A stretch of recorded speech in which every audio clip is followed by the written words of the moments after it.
अब हम आज पढ़ रहे हैं अपने पास इंड एस 115 की समरी। ठीक है, तो 115 में क्या चीज है तो उसके लिए ये स्लाइड्स मैंने बनाई हैं आपके लिए।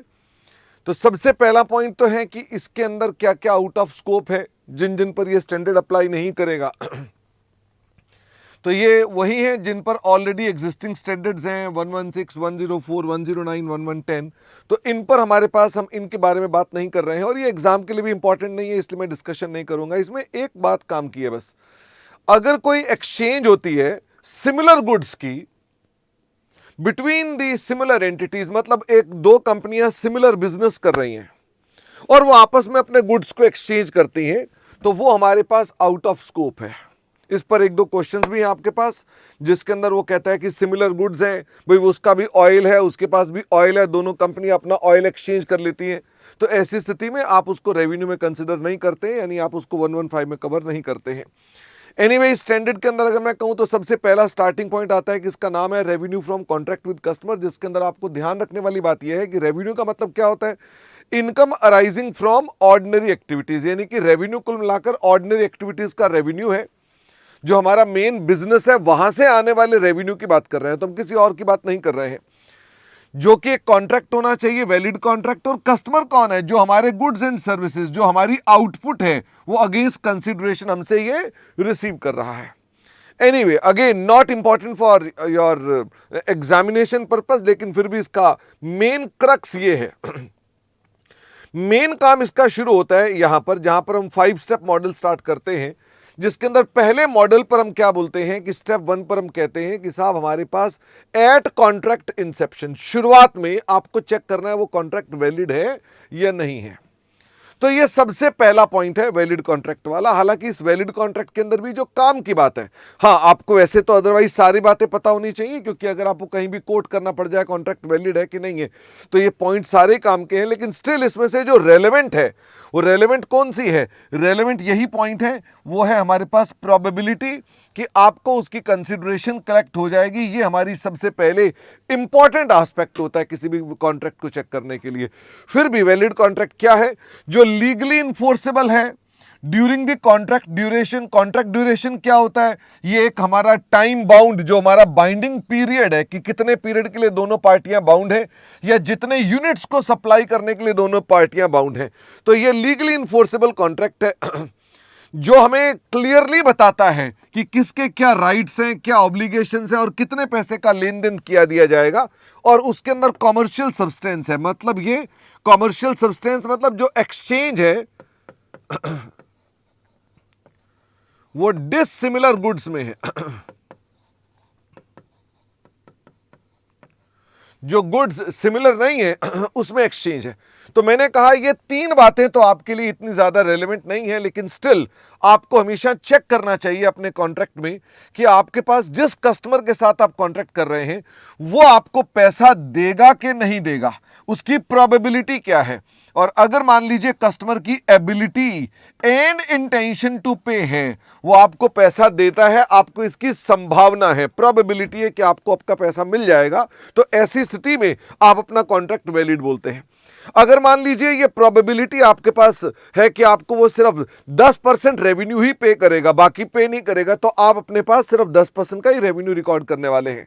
वैसे अगर मान लीजिए 100% की प्रोबेबिलिटी है तो आप 100% भी रिकॉर्ड कर सकते हैं।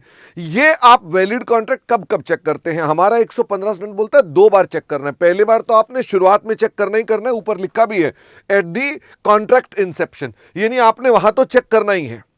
इसके अलावा आपने ये कब चेक करना है, इसके अलावा आपने चेक करना है जब आप रेवेन्यू रिकॉग्निशन करेंगे। तो रेवेन्यू रिकॉग्निशन की एक डेट आएगी जहां पर मैं रेवेन्यू रिकॉग्नाइज करूंगा, तो जिस मूवमेंट पे मैं रेवेन्यू रिकॉग्नाइज कर रहा हूं उस समय भी आपको ये चेक करना है कि आप तो उस समय एंट्री डाल देंगे contract asset account debit to revenue, तो देखना है कि ये पैसा आपको मिलने की संभावनाएं हैं कि नहीं है। अदरवाइज इस पॉइंट का कोई ज्यादा औचित्य नहीं है। ये पहले भी पुराने स्टैंडर्ड के अंदर भी आप कंडीशन चेक करते थे कि भाई अगर आप रेवेन्यू रिकॉर्ड कर रहे हो तो आपके पास प्रोबेबिलिटी तो होनी चाहिए ना, पैसा मिल जाएगा।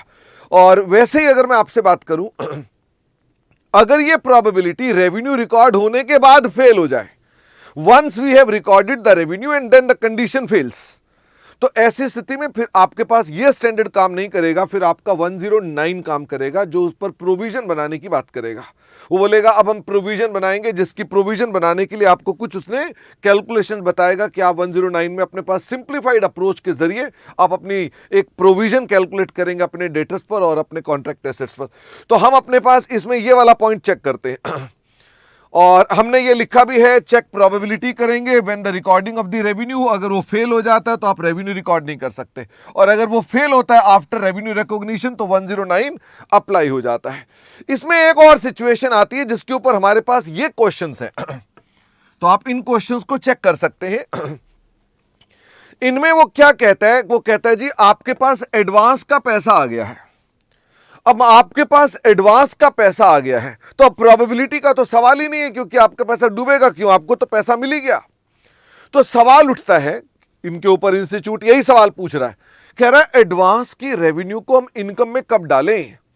एडवांस में जो पैसा आ गया उसे मैं इनकम में कब डालूं। आपसे मैंने फीस एडवांस में ले ली तो मैं इनकम में अपने पास डालूंगा, तो कब डालना है। तो इसके अंदर दो सिचुएशंस हमने बना रखी हैं जो कि आपके पास इंड AS 115 बोलता है। कह रहा है इसे रेवेन्यू में कब भेजेंगे, जब goods and services have been transferred, यानी कि समझ लो आपको मैं सर्विसेज रेंडर कर चुका हूं तो मैं रेवेन्यू बुक कर सकता हूं। इसका मतलब यह कि मैंने आपको गुड्स डिलीवर कर दिए या मैंने सर्विसेज आपको दे दी।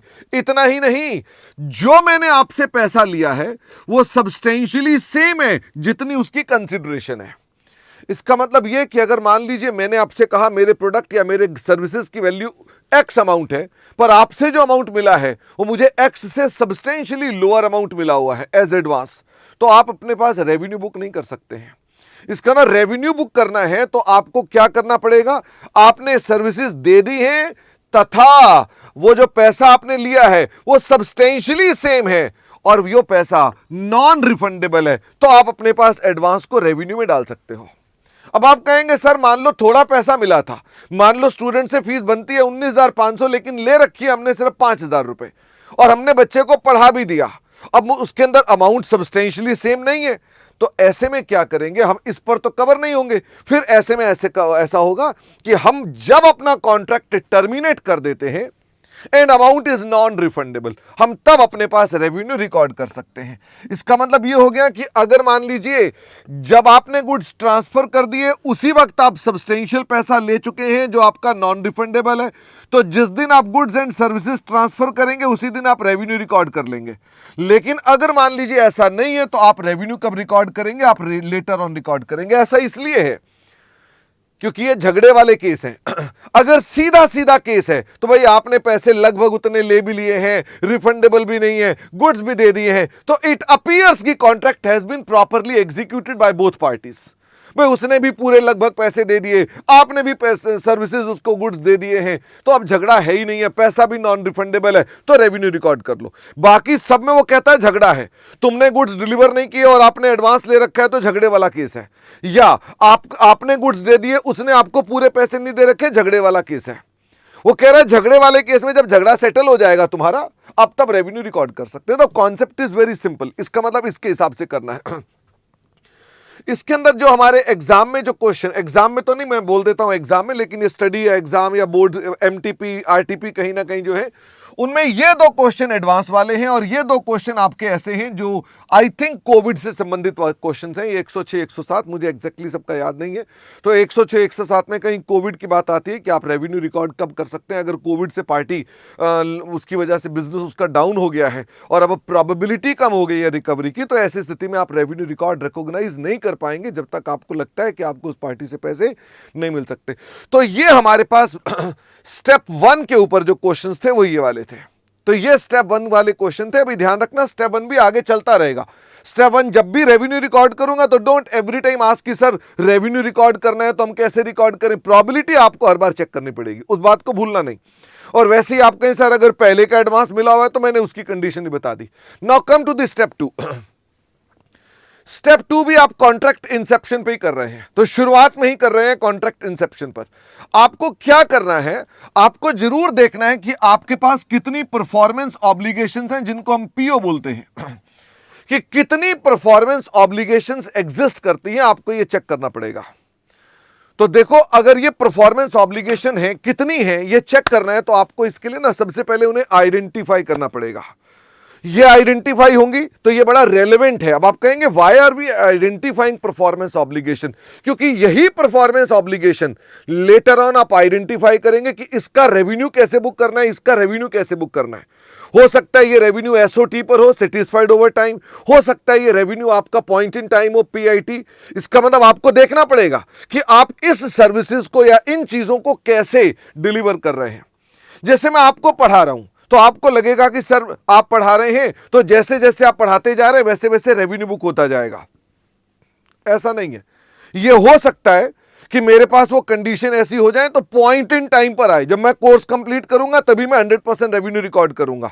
यह भी हो सकता है कि मैं अपने पास सेटिस्फाइड ओवर टाइम करूं, मैं प्रो राटा पढ़ाए जा रहा हूं, प्रो राटा रेवेन्यू बुक करता जा रहा हूं। इसका मतलब ये शुरुआत में ही आइडेंटिफाई करना होता है कि हम जो परफॉर्मेंस ऑब्लिगेशन है वो कौन कौन सी है, फिर उनके अंदर हम रेवेन्यू किस बेसिस पर, सेटिस्फैक्शन बेसिस क्या होगा जिस पर हम रेवेन्यू रिकॉर्ड करेंगे, और इसके अलावा हम उसका एमओपी कैसे मेजर करेंगे अगर आप एसओटी पर काम करते हैं। ये भी हम कॉन्ट्रैक्ट में इनिशियली कर लेते हैं। तो आप जब ऑफिस में काम करते हैं तो इसको ईआरपी में ही पहले आइडेंटिफाई करके हम डाल देते हैं कि साहब हमारे पास इस प्रोजेक्ट के अंदर ऐसा ऐसा है, तो कॉन्ट्रैक्ट इंसेप्शन पर ही यह भी चीज की जाती है। तो हमने कहा सबसे पहले परफॉर्मेंस ऑब्लिगेशन चेक करें, और परफॉर्मेंस ऑब्लिगेशन को ढूंढने के लिए हमने क्या कहा, हमने कहा जो प्रॉमिस्ड गुड्स एंड सर्विसेज हैं, तो हमें नहीं पता promised goods and services PO है कि नहीं है। उन्हें देखना है कि अगर वो डिस्टिंक्ट गुड्स एंड सर्विसेज हैं तो ऐसे में एक कंडीशन, या दूसरा series of distinct goods and services हैं। ये कौन सा वाला केस है पहले आपको ये चेक करना है। तो आपके कॉन्ट्रैक्ट में जो आपने प्रॉमिस कर रखे हैं गुड्स एंड सर्विसेज देने के लिए, या तो वो हो सकते हैं डिस्टिंक्ट गुड्स एंड सर्विसेज, या वो हो सकते हैं series of distinct goods and services. तो सीरीज वाले केस में ना आप अपने दिमाग में कोई एग्जांपल डाल लो, अपने मोबाइल का एग्जांपल डाल लो जिसमें आपकी मोबाइल सर्विसेज कंटिन्यूअसली चलती जा रही हैं, या आप कोई जिम का एग्जांपल दे लो कि ठीक है आपके पास जिम का एक्टिविटी लगातार चलती जा रही है, या मान लीजिए आप केबल टीवी का कोई पॉइंट ले लो, या अपने घर में इंटरनेट का एग्जांपल ले लो, जो आपको लगातार सर्विसेज मिलती रहती हैं। इनमें विशेषता क्या होती है? ये सीरीज का मतलब है कि आइटम सिमिलर इन नेचर होगी और सिमिलर इन ट्रांसफर पैटर्न होगी। तो जो मैंने आपको असल में क्या ना 115 स्टैंडर्ड में मुश्किल क्या है, सीरीज की भी क्वालिटी बता रखी है। What is series? अब होता क्या है, हम सीरीज को बोलते हैं तो हमें लगता है हमें पता है सीरीज क्या होती है, लेकिन इसके भी दो कंडीशंस हो गई। सीरीज क्या है? जिनका सिमिलर इन नेचर और सिमिलर ट्रांसफर पैटर्न है। आपको एग्जाम में ना ये वर्ड्स कोट करने पड़ेंगे, ये वर्ड्स कोट करने पड़ेंगे। What is the meaning of nature? तो नेचर मैंने पहले भी कहा, नेचर मतलब हमारा कैरेक्टरिस्टिक्स, हमारी क्वालिटी। इसका मतलब ये कि जो सीरीज है वो सेम है, यानी वही इंटरनेट की जो क्वालिटी थी, क्वालिटी का मतलब ये मत बोलना कि स्पीड की बात कर रहा हूं, वही इंटरनेट जो आप पहले महीने ले रहे थे वही अगले महीने है, वही अगले महीने है, वही केबल टीवी पहले भी था, अगले महीने भी है, अगले महीने भी है। तो इसका मतलब सिमिलर नेचर देखोगे और सिमिलर ट्रांसफर पैटर्न है। ट्रांसफर का मतलब होता है कि वो क्या डिलीवरी उसी प्रकार से होगी जैसे पहले वाली हुए थे। तो अगर मान लीजिए ऐसा हो जाता है तो व्हाट वी कॉल, कि अगर वो सिमिलर नेचर के और सिमिलर पैटर्न में ही ट्रांसफर होने तो वी कॉल इट सीरीज। तो दो तरह के आपको कॉन्ट्रैक्ट दिखाई पड़ते हैं रियल में जब आप काम करते हैं, या तो डिस्टिंक्ट गुड्स एंड सर्विसेज होते हैं या वो सीरीज होते हैं जो प्रोमिसेस हैं। अब आपको यह देखना है कि हमारे पास वो जो प्रॉमिस्ड गुड्स एंड सर्विसेज हैं, चाहे वो डिस्टिंक्ट गुड्स एंड सर्विसेज हैं चाहे वो सीरीज हैं, चेक करना है क्या वो एक परफॉर्मेंस ऑब्लिगेशन है या कई परफॉर्मेंस ऑब्लिगेशन है। तो आपने पहले कॉन्ट्रैक्ट में प्रॉमिस को देखा, फिर देखा ये प्रॉमिस सीरीज में तो नहीं है कि लगातार लगातार लगातार चलता जा रहा है। अगर सीरीज में है तो कोई दिक्कत नहीं है, सीरीज में भी कोई प्रॉब्लम नहीं आती है। सीरीज के लिए बाद में ना हम आपसे बात करेंगे कि इनमें स्ट्रेट लाइन मेथड से या किसी और मेथड से हम अपने पास सेटिस्फैक्शन बेसिस को रिकॉग्नाइज करते हैं। एक सीरीज हो गई और एक हमारे पास हो गए डिस्टिंक्ट गुड्स एंड सर्विसेज। अब सवाल यह है कि डिस्टिंक्ट गुड्स एंड सर्विसेज का क्या मतलब है। तो जब मैं आपके साथ ना क्वेरी सेशन पहले भी ले रहा था तो आप लोग जो गलतियां कर रहे थे, मैं बोलता था कि बताओ बेटा ये डिस्टिंक्ट गुड्स एंड सर्विसेज हैं कि नहीं है, तो बच्चा ना कंडीशनों से आंसर नहीं दे रहा होता, वो कहीं और से आंसर दे रहा होता। तो आई एम जस्ट ट्राइंग कि मैं अपने पास सारी चीजों को कॉम्पैक्ट कर दूं ताकि आपको ध्यान रहे। तो हमारी परफॉर्मेंस ऑब्लिगेशन क्या है, जो हमारे डिस्टिंक्ट गुड्स एंड सर्विसेज है, या हमारी परफॉर्मेंस ऑब्लिगेशन क्या है, जो series of goods and services है और series of distinct goods and services है। तो वर्ड डिस्टिंक्ट पर आकर जोर दे रहा हूं मैं। डिस्टिंक्ट क्या है? डिस्टिंक्ट वो है जो दो शर्तें पूरी कर दे। Customer can benefits on its own या from the resources which are readily available in the markets. इसका मतलब हम बोलते हैं जिसमें कस्टमर से जो कस्टमर उसे लेगा वो बेनिफिट्स ऑन इट्स ओन, यानी कस्टमर को अपने आप वो जो अपने गुड्स एंड सर्विसेज देने उससे उसका फायदा मिल सकता है। उसे फायदा चाहिए कि नहीं मैंने नहीं बोला, हमने कहा जो गुड्स एंड सर्विसेज हमने दिए हैं कस्टमर को उसका फायदा मिल सकता है, इंडिपेंडेंटली उसको फायदा मिल सकता है। या तो वो अपने पास उनको एज इट इज कंज्यूम कर लेगा या उसके रिसोर्सेज बाजार में लेगा और उससे भी वो ले सकता है बेनिफिट। इसके लिए मैंने टिप बताई थी। वो टिप क्या थी? टिप ये बताई थी, अगर एंटिटी उन गुड्स को रेगुलरली अकेला अकेला बेचती है तो ये पहली कंडीशन हो गई। इसका मतलब अगर वो एंटिटी अकेला अकेला सेल करती है तो पहली कंडीशन हो गई। और दूसरा कौन सा हो गया? Goods and services are separately identifiable. Short में आगे ना पढ़ूं तो मैं कह सकता हूं कस्टमर को भी वो अलग अलग ही चाहिए। तो मैं दोनों बातों को जोड़ के पढ़ूं तो क्या बनता है? मैं कहना चाहता हूं हम अलग अलग रेगुलरली मार्केट में सेल भी करते हैं और कस्टमर भी उन्हें इंडिपेंडेंटली ही चाहता है। अगर ये दोनों बातें हो जाएं तो वी कॉल इट कि this is one distinct goods and services और ये एक पीओ है। तो जैसे मान लीजिए किसी कॉन्ट्रैक्ट के अंदर, ए के भी हमने प्रॉमिस कर रखा है कि हम ए गुड्स भी देंगे और बी गुड्स भी देंगे। तो देखना है ये ए गुड्स और बी गुड्स क्या ये दोनों अलग अलग पीओज हैं कि एक ही पीओ है। हमने कॉन्ट्रैक्ट कर रखा है हम ए गुड्स भी देंगे और बी गुड्स भी देंगे। तो क्या ये एक पीओ है? तो पहले देखेंगे क्या ए बी को हम अकेले अकेले रेगुलरली सेल करते हैं।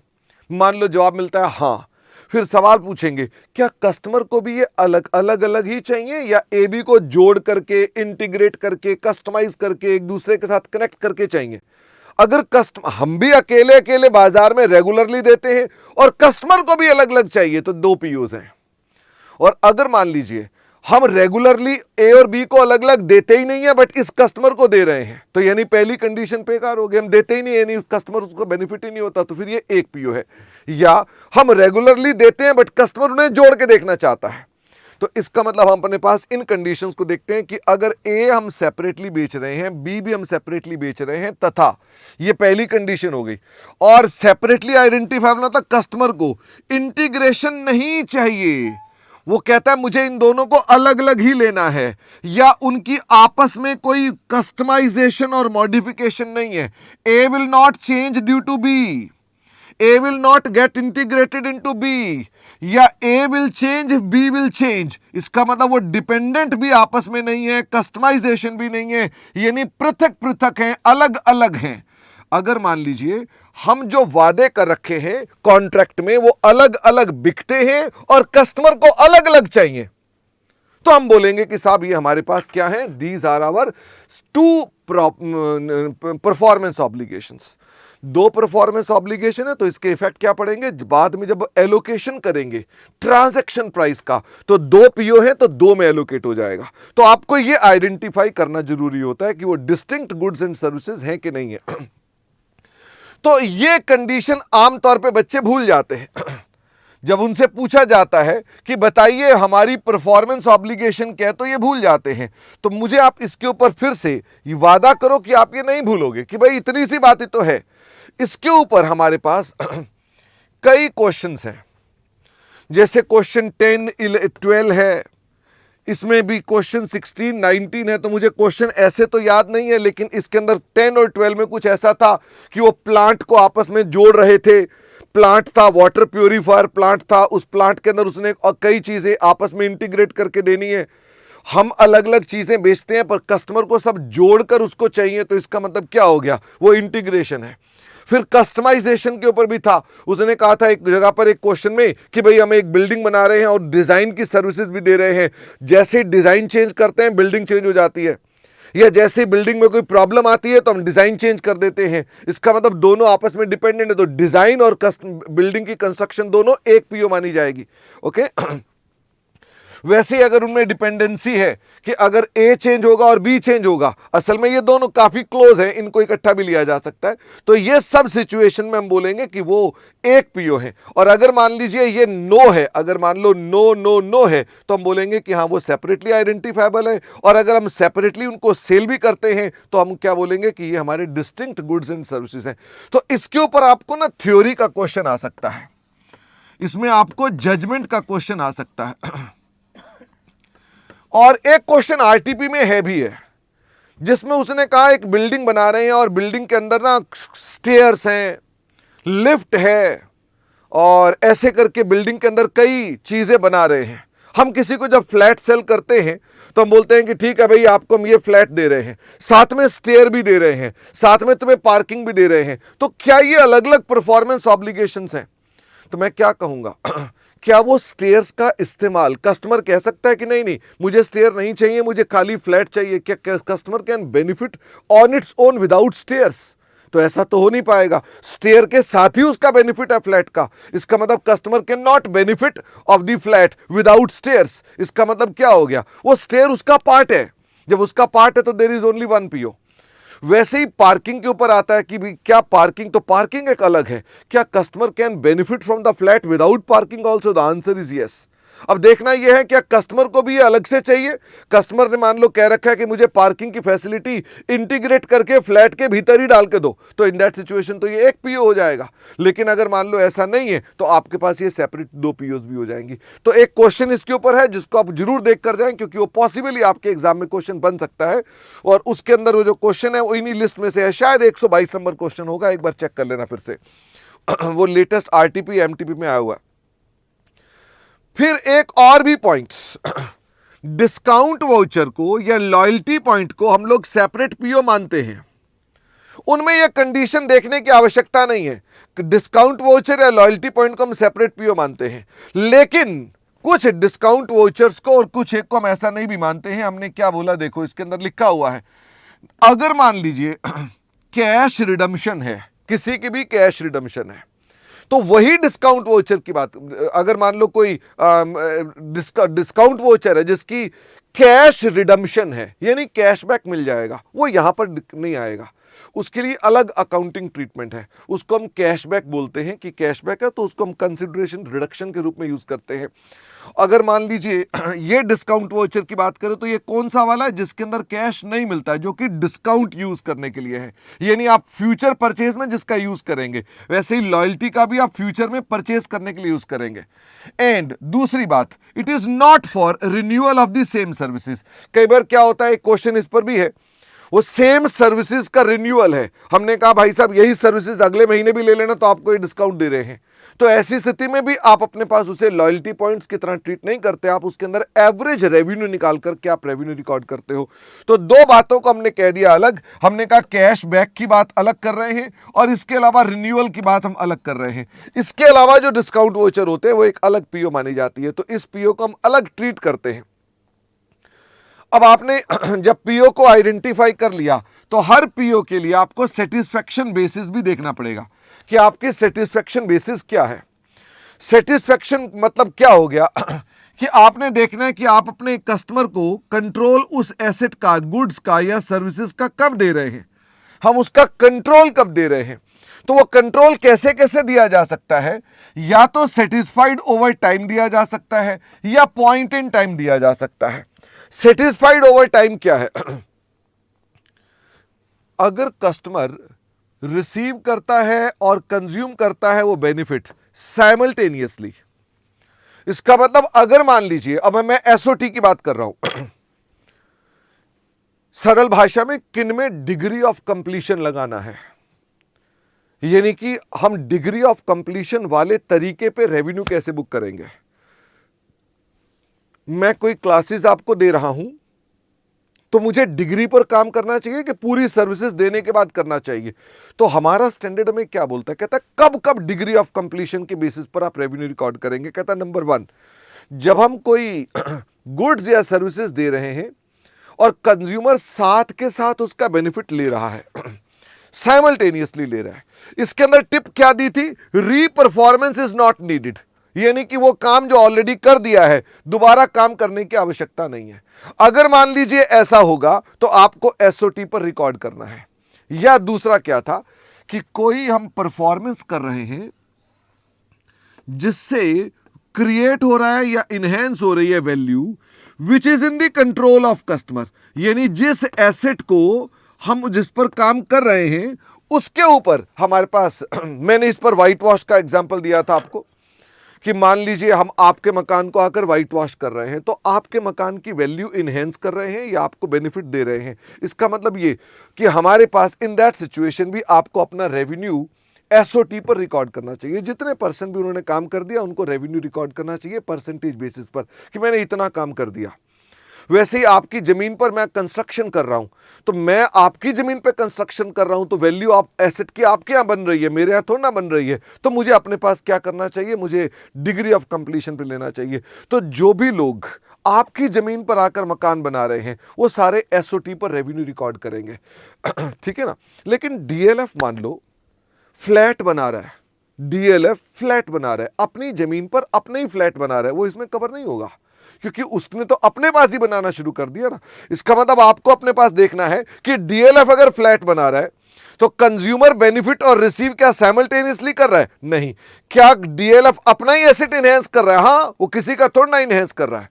तीसरा, एंटिटी की परफॉर्मेंस जो हम काम कर रहे हैं does not create any asset which has alternative use to entity, यानी अगर मान लीजिए आप ऑडिट कर रहे हैं तो ऑडिट कर रहे हैं तो आप कोई वैल्यू कोई एसेट जनरेट थोड़ा ना कर रहे हैं। आप अगर ऑडिट कर रहे हैं, क्लाइंट का ऑडिट कर रहे हैं, तो आप कोई एसेट थोड़ा ना बना रहे हैं जो आपके काम का हो।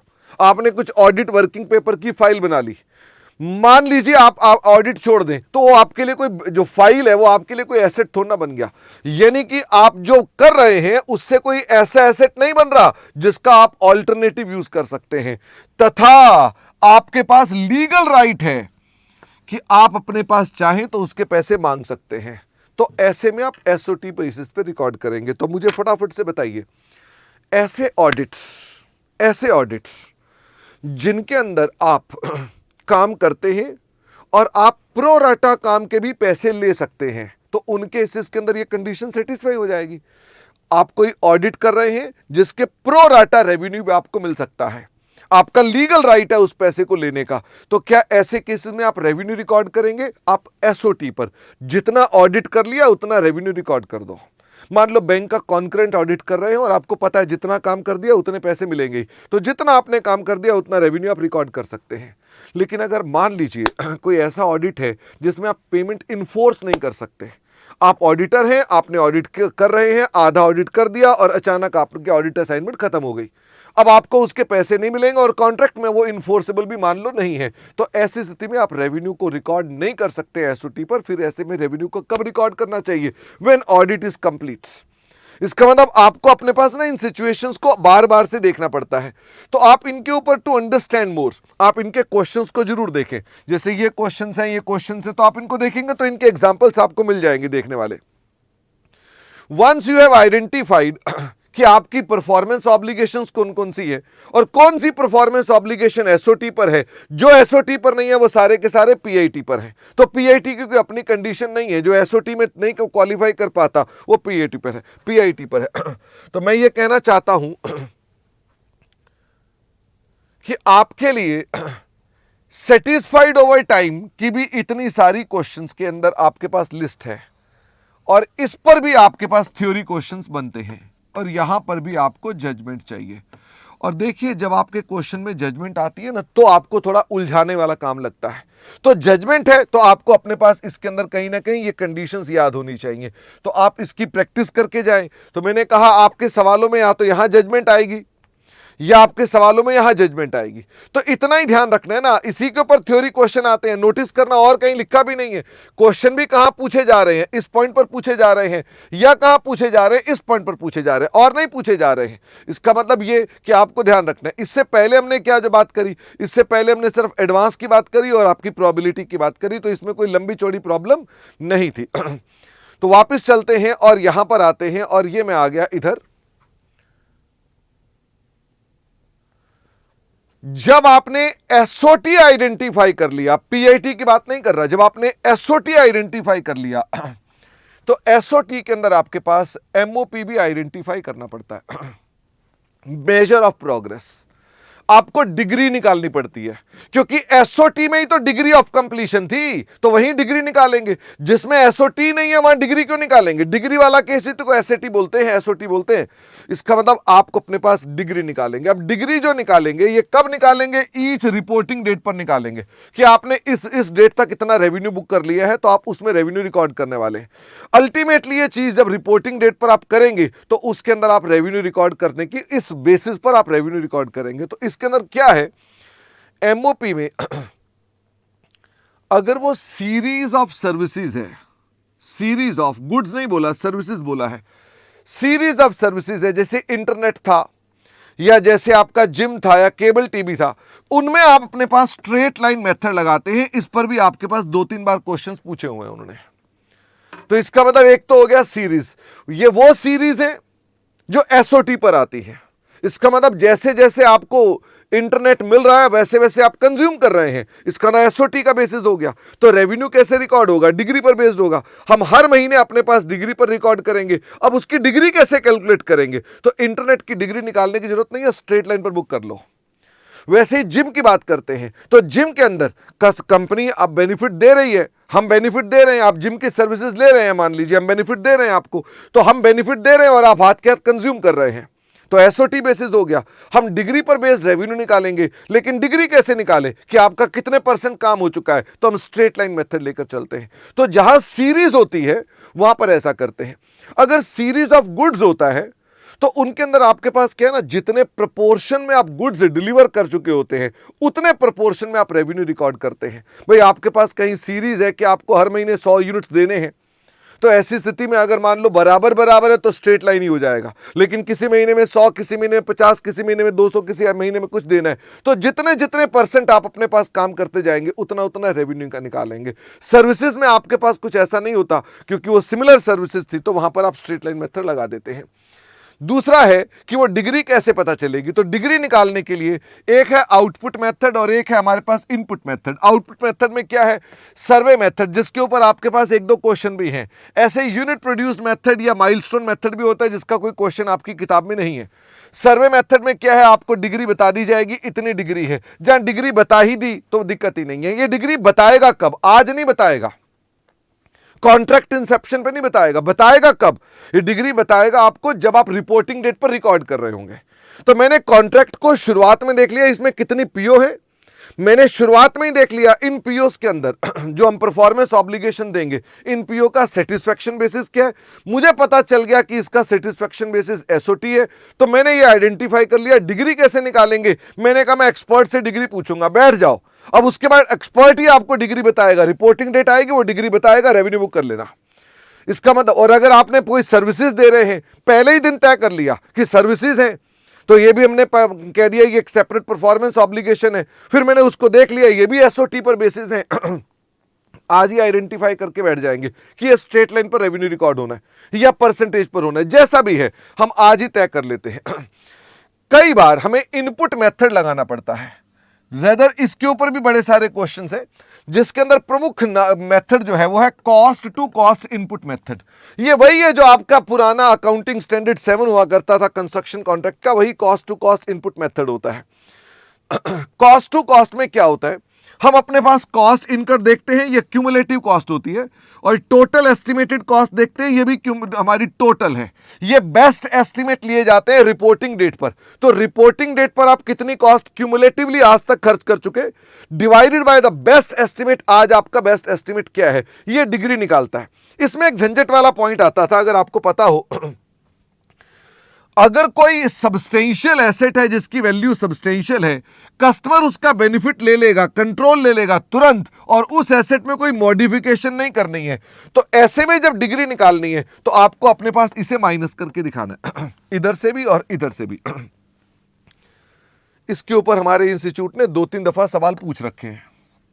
कभी वो बोलता है एयर कंडीशनर है, डिग्री निकाल कर दिखाओ, कभी वो बोलता है एलिवेटर्स हैं, डिग्री निकाल कर दिखाओ। तो बच्चा कहता है यार ये कहां से आ गया, मतलब अल्टीमेटली स्टैंडर्ड के अंदर ये डिग्री निकालने को बोल रहा है। अच्छा, डिग्री कब निकलेगी? डिग्री इंसेप्शन पे नहीं निकलेगी। इंसेप्शन पे तो हम मेथड को आइडेंटिफाई कर लेते हैं, डिग्री तो रिपोर्टिंग डेट पर ही निकलेगी। तो हम रिपोर्टिंग डेट पर, हर रिपोर्टिंग डेट पर बेस्ट एस्टिमेट लेते हैं, कितनी कॉस्ट इनकर्ड है, माइनस अगर कोई ऐसा सब्सटेंशियल एसेट है जिस पर बिना मॉडिफिकेशन के कस्टमर कंट्रोल ले लेगा, जैसे एलिवेटर्स हैं, लिफ्ट हैं, हम उनको हटा देते हैं कॉस्ट इनकर्ड में, डिवाइडेड बाय टोटल कॉस्ट में से भी हटा देते हैं उनको, और बैलेंस पर आप डिग्री निकाल लेते हैं, और वो जो आपकी कॉस्ट हटाई थी उसको भी रेवेन्यू में इंक्लूड कर देते हैं। कब इंक्लूड करते हैं? When the company incurs that expenditure, आप उस समय उतना एज इट इज जितना खर्चा उसको रेवेन्यू में रिकॉर्ड कर देते हैं। तो दिस हैपेंस लाइक दिस। ये भी हमने अपने पास आइडेंटिफाई कर लिया। तो यहां आ जाता है हमारे पास एक छोटा सा समरी। हमने अपने कॉन्ट्रैक्ट इंसेप्शन पे क्या क्या देख लिया। हमने देख लिया हमारा कॉन्ट्रैक्ट वैलिड है कि नहीं है, जिसके अंदर मेनली हम पैरा 9 का टेस्ट करते हैं। पैरा 9 वही प्रोबेबिलिटी वाला टेस्ट है और पैरा 15 हमारा एडवांस वाला टेस्ट है। तो इसका मतलब हमने देख लिया हमारे कस्टमर से, कस्टमर खराब नहीं है, वो कोई ऐसा नहीं है कि उससे पैसे मिलेंगे नहीं मिलेंगे, इसका मतलब ये पहली चीज चेक करते हैं। फिर देखते हैं कि आपके प्रोमिसेस और उसमें कौन कौन सी पीओज हैं। तो मैंने कहा वो परफॉर्मेंस ऑब्लिगेशन क्या क्या हो सकती है। एक तो डिस्काउंट वोचर हो सकता है, जिसको मैंने अलग से ही बताया था कि डिस्काउंट वोचर हमारे पास अलग चीज है। फिर ये कोई और पीओ है जिसको मैंने कह दिया ये एसओटी पर बेस्ड होगी। अब ये पीओ कैसे आइडेंटिफाई करते हो? पीओ आइडेंटिफाई करने के लिए देखते हो कि ये जो पीओ है इनमें जो गुड्स एंड सर्विसेज हैं वो रेगुलरली अलग अलग बिकते भी हैं, और अगर मान लो कस्टमर उनके अंदर अलग अलग बेनिफिट अलग अलग ही लेना भी चाहता है तो आप उनको 2 पीओ बोल देते हो, वरना आप उनको 1 पीओ बोल देते हो। तो ये हमने ऑलरेडी आइडेंटिफाई कर रखा, उन पर बेस्ड ये पीओज हैं। तो मैंने जस्ट एग्जांपल दिया कि मान लो ये पीओटी एसओटी का है, ये पीओ जो था हमारा ये भी एसओटी का है, ये पीओ भी मैंने कहा मान लो एसओटी का है, ये पीओटी जो है हमारे पास पीआईटी का है, और मैंने कहा ये पीओ जो हमारे पास है services of goods and series है। अगर सीरीज है तो मैंने कहा अपने पास सीरीज ऑफ सर्विसेज है तो हम उसे क्या बोल देंगे कि ये स्ट्रेट लाइन बेसिस पर रेवेन्यू को रिकॉर्ड करेंगे। डिस्काउंट वोचर को हमने अलग से डील किया है।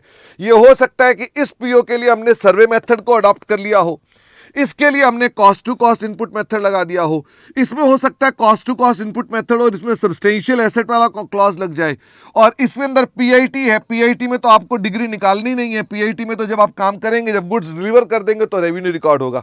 तो आई ट्राइड कि आपके पास डिफरेंट डिफरेंट सिचुएशन में आपके दिमाग में आ जाए कि हम पहले पीओ आइडेंटिफाई करेंगे इन 2 चीजों पर, फिर उसके बाद हम एसओटीज आइडेंटिफाई करेंगे। एसओटी को आइडेंटिफाई करने की वो कंडीशन थी कंज्यूमर सेम टाइम पर बेनिफिट ले रहा है कि नहीं ले रहा, और इसके अलावा हमारे पास डिस्काउंट वोचर को हमने अलग से डील करने को बोला ही था। हमने कहा साहब इसके अंदर हमारे पास सर्वे मेथड में हो या कोई भी हो तो यहां पर हमको अपने पास एक्सपर्ट से परसेंटेज पूछनी है। इसके ऊपर 2-3 क्वेश्चन थे जो कि पुराने जमाने के क्वेश्चन थे। सर्वे मेथड में आप जब रेवेन्यू निकालते हैं तो आप कैसे निकालते हैं? देखो, रेवेन्यू निकालने का तरीका कॉमन है। रेवेन्यू निकालना है तो आपके एलोकेटेड ट्रांजैक्शन प्राइस, जो बाद में बताएंगे कैसे, multiplied by degree of completion minus revenue already recognised. यही फॉर्मूला है, चाहे ये हो चाहे ये हो चाहे ये हो। हम अपने पास ऐसा करेंगे, और कॉस्ट भी कैसे ले लेंगे, जो हमारी इनकर्ड कॉस्ट है इनटू डिग्री। तो अगर एक्सपर्ट वाला केस होगा तो डिग्री अलग आ रही होगी, तो ऐसे में आपके पास यहां वर्क इन प्रोग्रेस आ जाता है कि इनकर्ड कॉस्ट तो कुछ और है, एक्सपर्ट ने डिग्री कुछ और बता दी, तो यहां कोई परसेंटेज की वजह से क्या निकल आएगा, आपके पास वर्क इन प्रोग्रेस निकल जाएगा। और अगर आपने सीटीसी बेसिस पे किया होगा तो आपके पास जितनी इनकर्ड कॉस्ट है उसको आप डिग्री से मल्टीप्लाई कर देंगे तो हमारे पास वही आएगा। It should be total cost, ठीक है ना, जो आपकी टोटल कॉस्ट है। तो हम उसके हिसाब से अपने पास वो परसेंटेज को कर लेते हैं, minus already recognised cost minus कर देंगे तो क्या निकल आएगा आपके पास, ये प्रॉफिट निकल कर आ जाएगा। रेवेन्यू जब भी बुक करेंगे, क्योंकि एसओटी पर आप रेवेन्यू हर साल बुक करेंगे, हर रिपोर्टिंग डेट पे बुक करेंगे, तो आपको पैराग्राफ 9 फिर से चेक करना पड़ेगा। जो पीआईटी वाले बेसिस थे, जिसके अंदर रेवेन्यू आपका पीआईटी पर बेस था, उसमें रेवेन्यू कैसे रिकॉर्ड कर देंगे? जितना एलोकेटेड ट्रांजैक्शन प्राइस है, जिस दिन आप गुड्स डिलीवर करेंगे उस दिन आप रेवेन्यू रिकॉर्ड कर देंगे। स्ट्रेट लाइन बेसिस में रेवेन्यू कब रिकॉर्ड करेंगे? जिस दिन आपके पास प्रो राटा टाइम बीता उतने पीरियड का रेवेन्यू आप रिकॉर्ड कर देंगे। तो यही फॉर्मूला बार बार चलता है। डिस्काउंट वाउचर को हमने बाद में डील किया हुआ है, उसकी चर्चा हम बाद में कर लेंगे।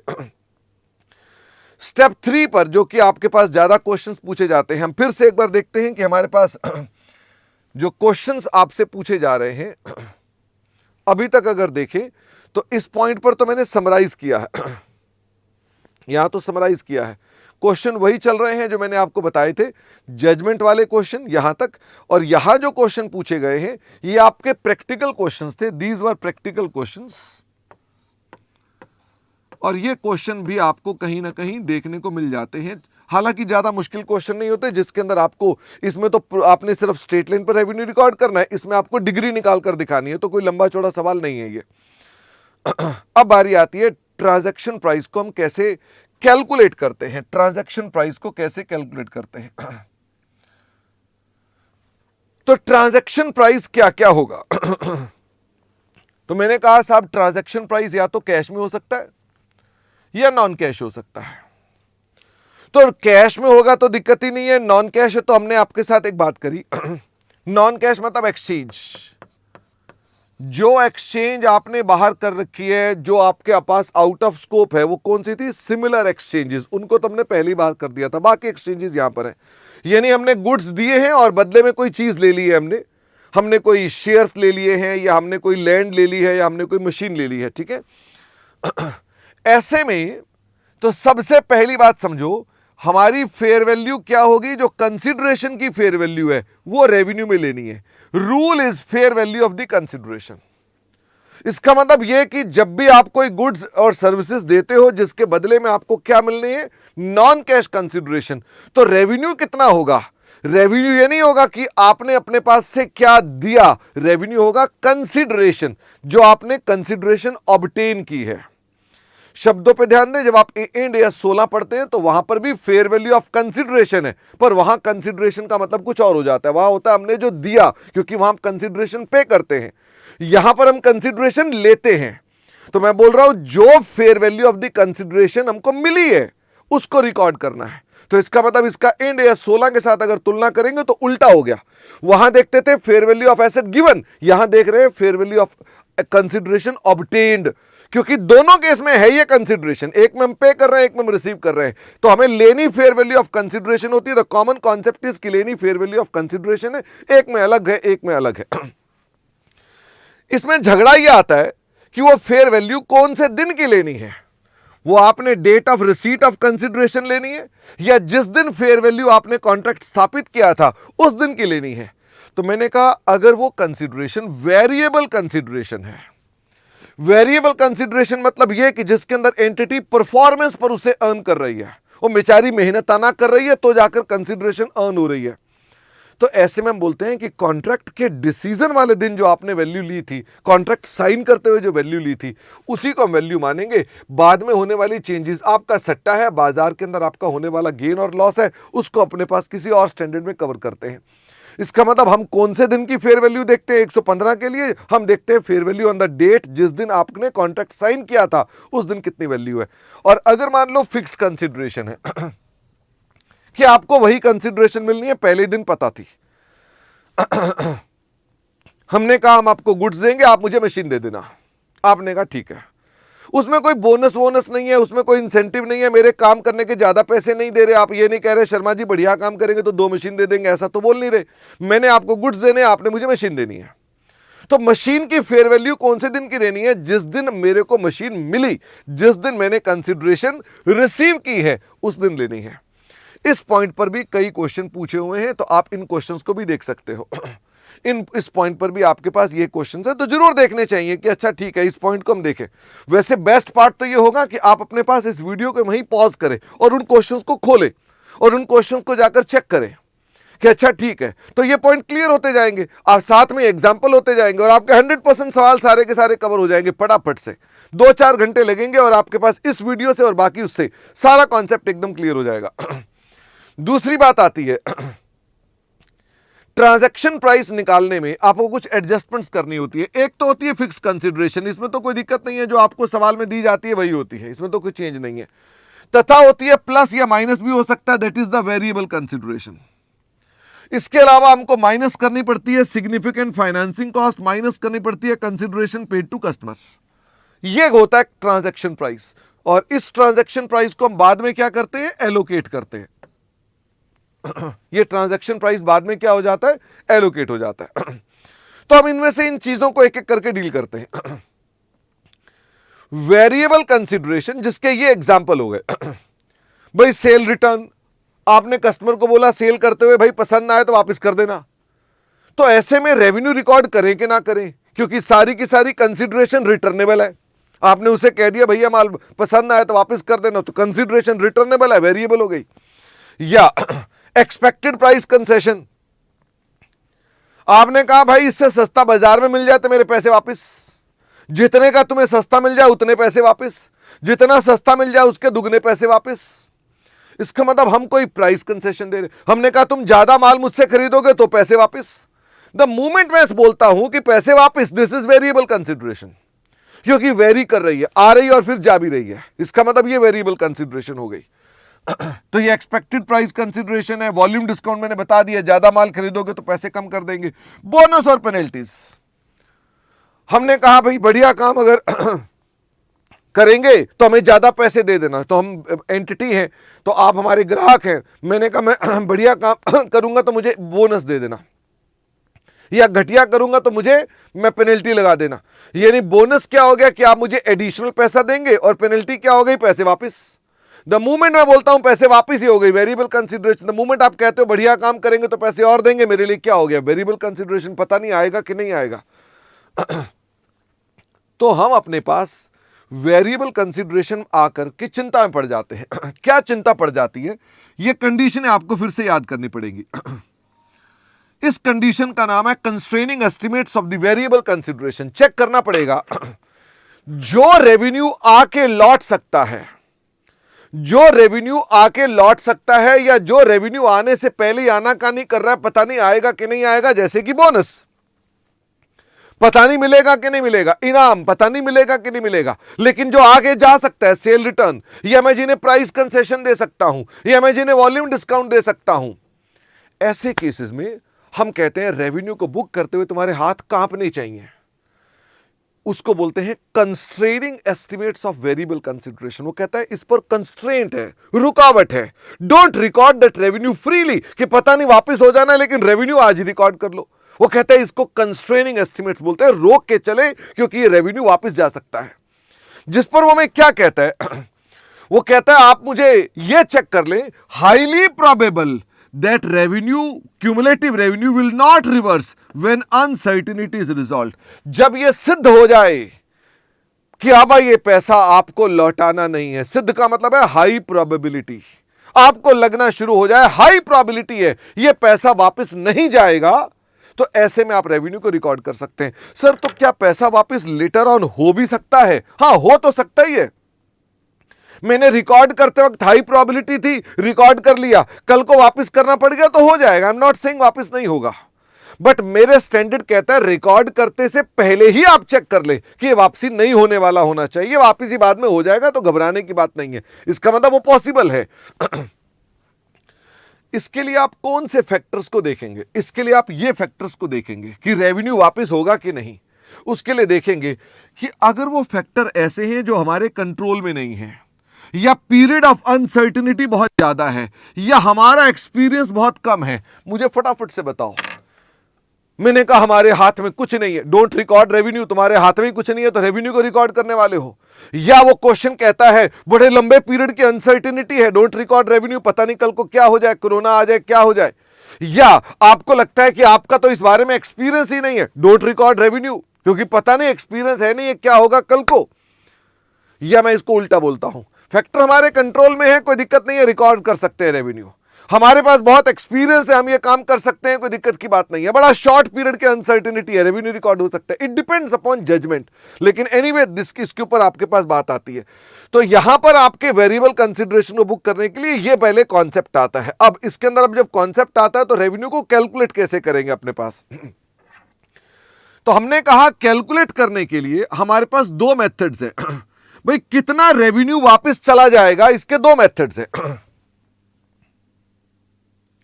कितना रेवेन्यू वापस चला जाएगा, इसके दो मेथड्स हैं। एक है आपका ईवीएम एक्सपेक्टेड वैल्यू मेथड और एक है MLO most likely outcome methods.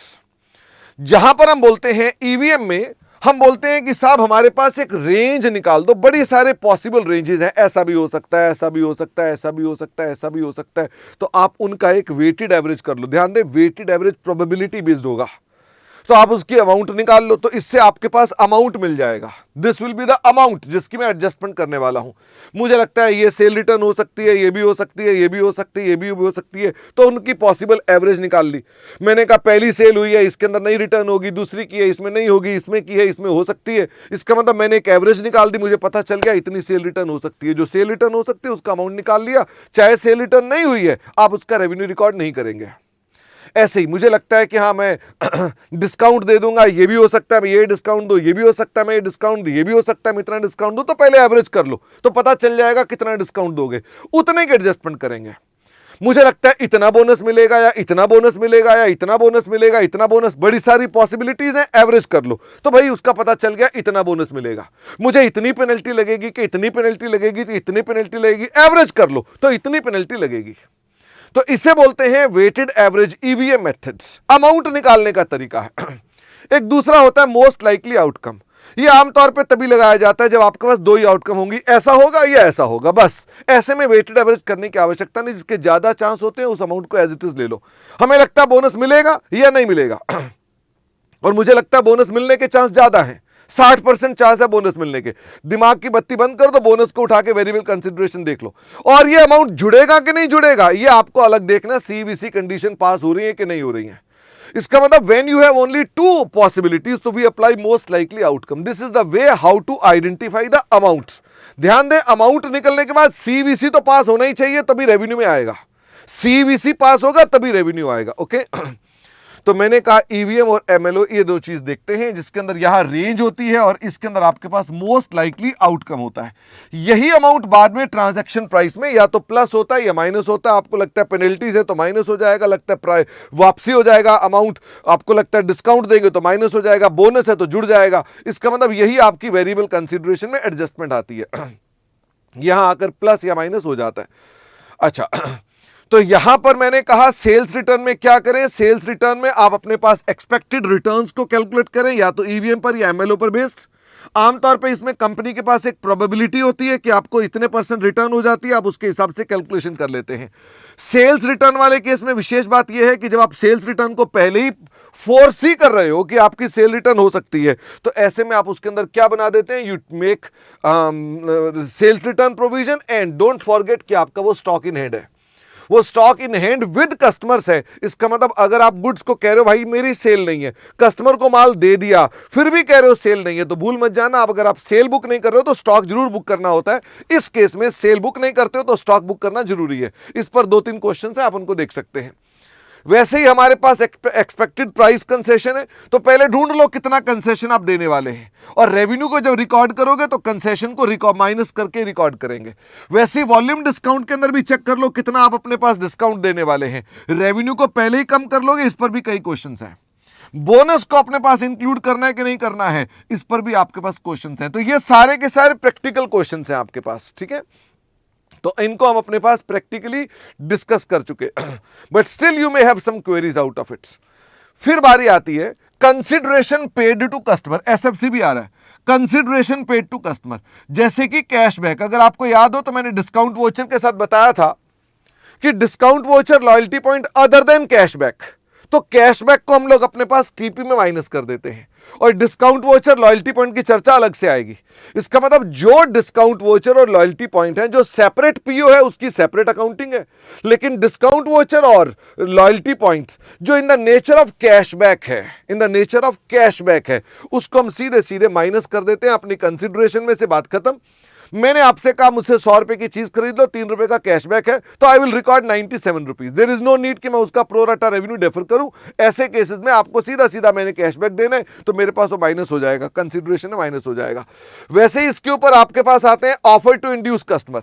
मैं कस्टमर को बोलता हूं भाई साहब मेरा पड़ोसी का कॉम्पिटिटर छोड़ के मेरे पास आना, मैं आपको 5000 रुपए का अमाउंट दूंगा, तो बात वही है, कैशबैक है।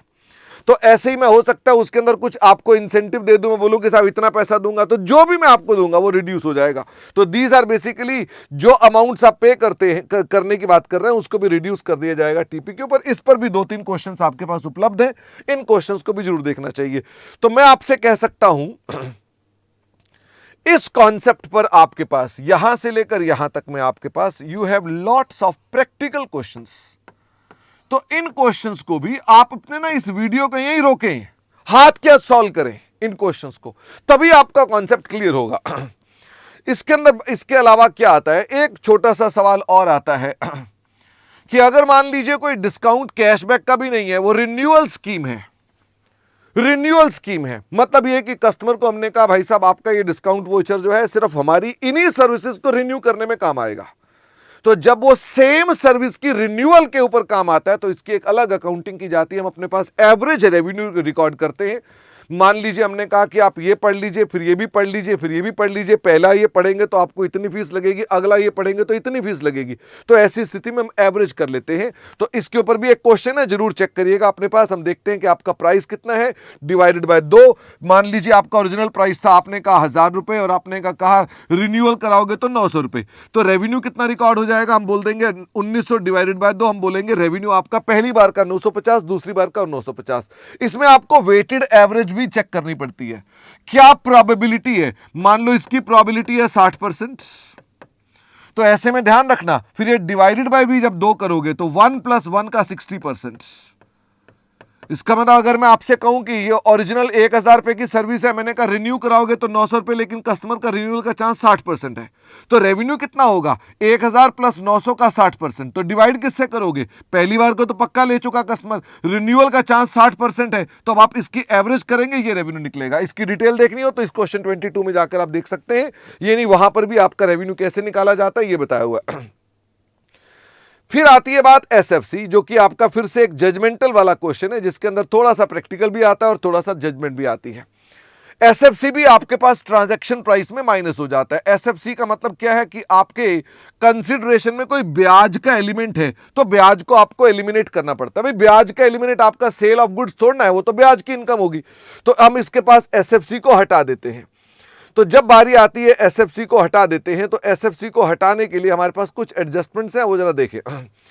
पहला स्टेप तो ये आता है, पहले ये देखो गैप कितना आ रहा है between the date of payment and the date of transfer of control. भाई आप गुड्स एंड सर्विसेज कब दे रहे हैं और उसके पैसे कब ले रहे हैं। अगर इनमें गैप है और वो गैप सब्सटेंशियल है तब तो बात करो। अगर उसमें गैप सब्सटेंशियल ही नहीं है तो कोई ब्याज है ही नहीं है। सब्सटेंशियल का क्या मतलब है, सब्सटेंशियल का मतलब है 12 महीने या उससे ज्यादा का गैप है, तब तो बात करो। भाई गुड्स आज दे रहे हो, पेमेंट 12 महीने बाद आ रही है, या पेमेंट 12 महीने पहले आ गए, गुड्स 12 महीने बाद जा रहे हैं, बोथ वेज। अगर दोनों में गैप 12 महीने से ज्यादा आ रहा है, 12 महीने से ज्यादा, 12 महीने तक प्रैक्टिकल एक्सपीडियंट है कि आपको कुछ करने की आवश्यकता नहीं है, हालांकि वो ऑप्शनल होता है, बट फिर भी वो भी एग्जिस्ट करता है। इस कारण से हम 12 महीने तक एडजस्ट नहीं करते हैं। और इसके अलावा हम ये भी देखते हैं कि वो अमाउंट सब्सटेंशियल होना चाहिए। भाई थोड़ा सा पैसा रुका हुआ है, सब्सटेंशियल पैसा तो आपने गुड्स की डिलीवरी पे ले लिया, लेकिन कुछ अमाउंट आपका रुका हुआ है, 2-4% आपकी कंसिडरेशन रुकी हुई है। अब 2-4% कंसिडरेशन रुकी हुई है तो इसमें कोई ब्याज का एलिमेंट नहीं है। इसका मतलब ये कि जो पैसा एडवांस में लिया, 100% लिया, गुड्स आपने लटका दिए 2 साल, तो ये सब्सटेंशियल हो गया। या आपने गुड्स डिलीवर कर दिए और आपने पेमेंट उसकी जो ले रहे हैं वो सब्सटेंशियली बाद में ले रहे हैं, पहले आपने ले ली 2-4-5%, बाद में आप सब्सटेंशियली ले रहे हैं, तो देयर इज एलिमेंट ऑफ ब्याज। अगर ब्याज है तभी बात करेंगे। हमारे एसएफसी में वर्ड ही एस क्या है, सिग्निफिकेंट। इसका मतलब सिग्निफिकेंट देखना सबसे पहले जरूरी है, अगर वो सिग्निफिकेंट ही नहीं है तो बात खत्म। इस पॉइंट पर भी इंस्टीट्यूट ने वर्ड सिग्निफिकेंट को चेक करने के लिए 2 क्वेश्चन डाल रखे हैं कि ये सिग्निफिकेंट को चेक करके बताइए, तो आप इन क्वेश्चंस को भी देख सकते हैं। फिर बारी आती है वो गैप की वजह को ढूंढो कि वो गैप की वजह क्या है। अब गैप की वजह है कि कस्टमर जो है वो एडवांस में पैसा दे रहा है, कह रहा है डिलीवरी अपनी मर्जी पे लूंगा, चॉइस ऑफ कस्टमर। तो मेरी क्या गलती है, हमने गुड्स दे दिए, कस्टमर माल नहीं उठा रहा, तो मेरा ब्याज कहां से आ गया? मैंने माल बना के रखा हुआ है, वो कस्टमर माल उठा ही नहीं रहा उसके अंदर, तो उसकी चॉइस है। हम रेवेन्यू को अपने पास कोई फाइनेंसिंग एलिमेंट की बात नहीं करेंगे, बिकॉज हम बोलेंगे साहब इसमें कोई फाइनेंसिंग कंपोनेंट है नहीं है। पहले बोला मैंने सिग्निफिकेंट, अब मैं बोल रहा हूं फाइनेंसिंग। तो मैंने कहा पहले पॉइंट पर तो मैंने ये बोला सिग्निफिकेंट है कि नहीं है, दूसरे में मैं बोल रहा हूं कि अब चेक करो फाइनेंसिंग कंपोनेंट है कि नहीं है। जहां पर कस्टमर से पैसा ले रहे हो, डिलीवरी बाद में दे रहे हो, इसमें कोई फाइनेंसिंग कंपोनेंट है नहीं है, क्योंकि अगर वो डिलीवरी कस्टमर की चॉइस पर है और वो डिले कर रहा है तो हमारी क्या दिक्कत है? बच्चा मुझे आज पैसे दे रहा है, कह रहा पढ़ूंगा 3 साल बाद, तो इसके अंदर फाइनेंसिंग कंपोनेंट कौन सा? मैं तो पढ़ाने को तैयार था, वही नहीं आ रहा, इसका मतलब there is no financing component. दूसरा, कंसिडरेशन इज वेरिएबल और this varies due to factors outside control. मैंने कोई लाइसेंस दे दिया आपको और मैंने कहा इसकी रॉयल्टी लूंगा सेल पर बेस्ड, आपने कहा ठीक है। अब मैंने लाइसेंस आपको आज दे दिया, 2 साल बाद उसकी रॉयल्टी आ रही है मुझको। लाइसेंस मैंने आपको आज दे दिया, रॉयल्टी मुझे 2 साल बाद आ रही है। 2 साल बाद क्यों आ रही है? क्या कोई ब्याज का एलिमेंट है? नहीं, क्योंकि मेरी कॉन्ट्रैक्ट में ये लिखा था कि जब आपके यहां सेल होगी तो मुझे रॉयल्टी पे करना। मान लीजिए ऑथर किताब लिखता है, वो किताब पकड़ा देता है पहले ही अपने टैक्समैन पब्लिशर को, तो रॉयल्टी कोई तुरंत थोड़ा आ जाती है, वो पता नहीं कब आती है। तो ऐसी स्थिति में क्या उसमें कोई फाइनेंसिंग कंपोनेंट है? गुड्स तो डिलीवर आज कर दिए, कंटेंट तो आज डिलीवर कर दिया, रॉयल्टी 2 साल बाद आ रही है, तो फिर रेवेन्यू में कोई फाइनेंसिंग कंपोनेंट नहीं है। इस पर भी एक क्वेश्चन है, आप उसको चेक कर सकते हैं, क्वेश्चन 44। या मैं कहता हूं gap is due to non financing reason. Question में कुछ ऐसा रीजन दे रखा है जिससे पता चलता है नॉन फाइनेंसिंग रीजन है। इसके अंदर क्या है भाई, हम अपने पास वो गैप क्यों डलवा रहे हैं? टू इंक्रीज द सेल, या ट्रस्ट इश्यूज हैं हमारा, उसके अंदर कोई ट्रस्ट का इश्यूज है। हमें लग रहा है कस्टमर भाग जाएगा, हम कह रहे हैं भाई साहब पैसे भी दे दो, माल आपको जब बनेगा तो ही देंगे, तो हमारा ट्रस्ट इश्यूज है। इसका मतलब ये कि उस वजह से, या उसने कहा भाई साहब माल दे दो, पैसे 2 साल बाद देखूंगा, आपका माल ठीक चल रहा होगा तो ही आपको पैसे दूंगा, यानी ट्रस्ट इश्यूज है। भाई एक पार्टी दूसरे पे ट्रस्ट नहीं कर रही। यह सेल को बढ़ाने का तरीका है। कंपनी कह रही है कार हमसे खरीद लो, वारंटी 3 साल की, अभी मुझसे ना पहले ही करवा लो, तो क्या कारण है? कोई फाइनेंस की अर्निंग करना चाहती है? नहीं, उनका बेसिक उद्देश्य क्या होता है? उनका बेसिक उद्देश्य होता है बाद में तो पकड़ में आएगा नहीं, भाग जाएगा। ये कार बेच दी तो कौन वारंटी कराने बाद में आएगा? तो अभी उनसे बोलते हैं कि 1 साल की वारंटी तो कार में है, या 2 साल की और वारंटी अभी एक्सटेंडेड ले लो, अभी पैसे दे दो उसके, because they want to increase the sale, because they know कि 2 साल बाद ये कस्टमर आएगा ही नहीं मेरे पास लौट कर। तो देर इज नथिंग, 2 साल बाद की वारंटी के पैसे आज ले लिए, तो there is nothing financing component. ध्यान दें, वारंटी 2 साल बाद की है, पैसा आज ले लिया, तो gap is substantial, but there is no financing component in it. इसका मतलब ये हो गया हमारे पास इसमें gap due to other reasons है। इस मुद्दे पर हमारे पास इंस्टीट्यूट ने कई सवाल पूछे हुए हैं, वो अलग अलग है, इन्हीं बातों को घुमा फिरा के बोलेगा। मिलेगा आपको वही ट्रस्ट इश्यूज, या उसके अंदर कारण होगा इंक्रीज इन सेल, जिसके अंदर वो कहेगा जी आप बताओ कि इसमें फाइनेंसिंग कंपोनेंट है कि नहीं है, तो जजमेंट अप्लाई करनी है और उसमें कोई दिक्कत की बात नहीं है।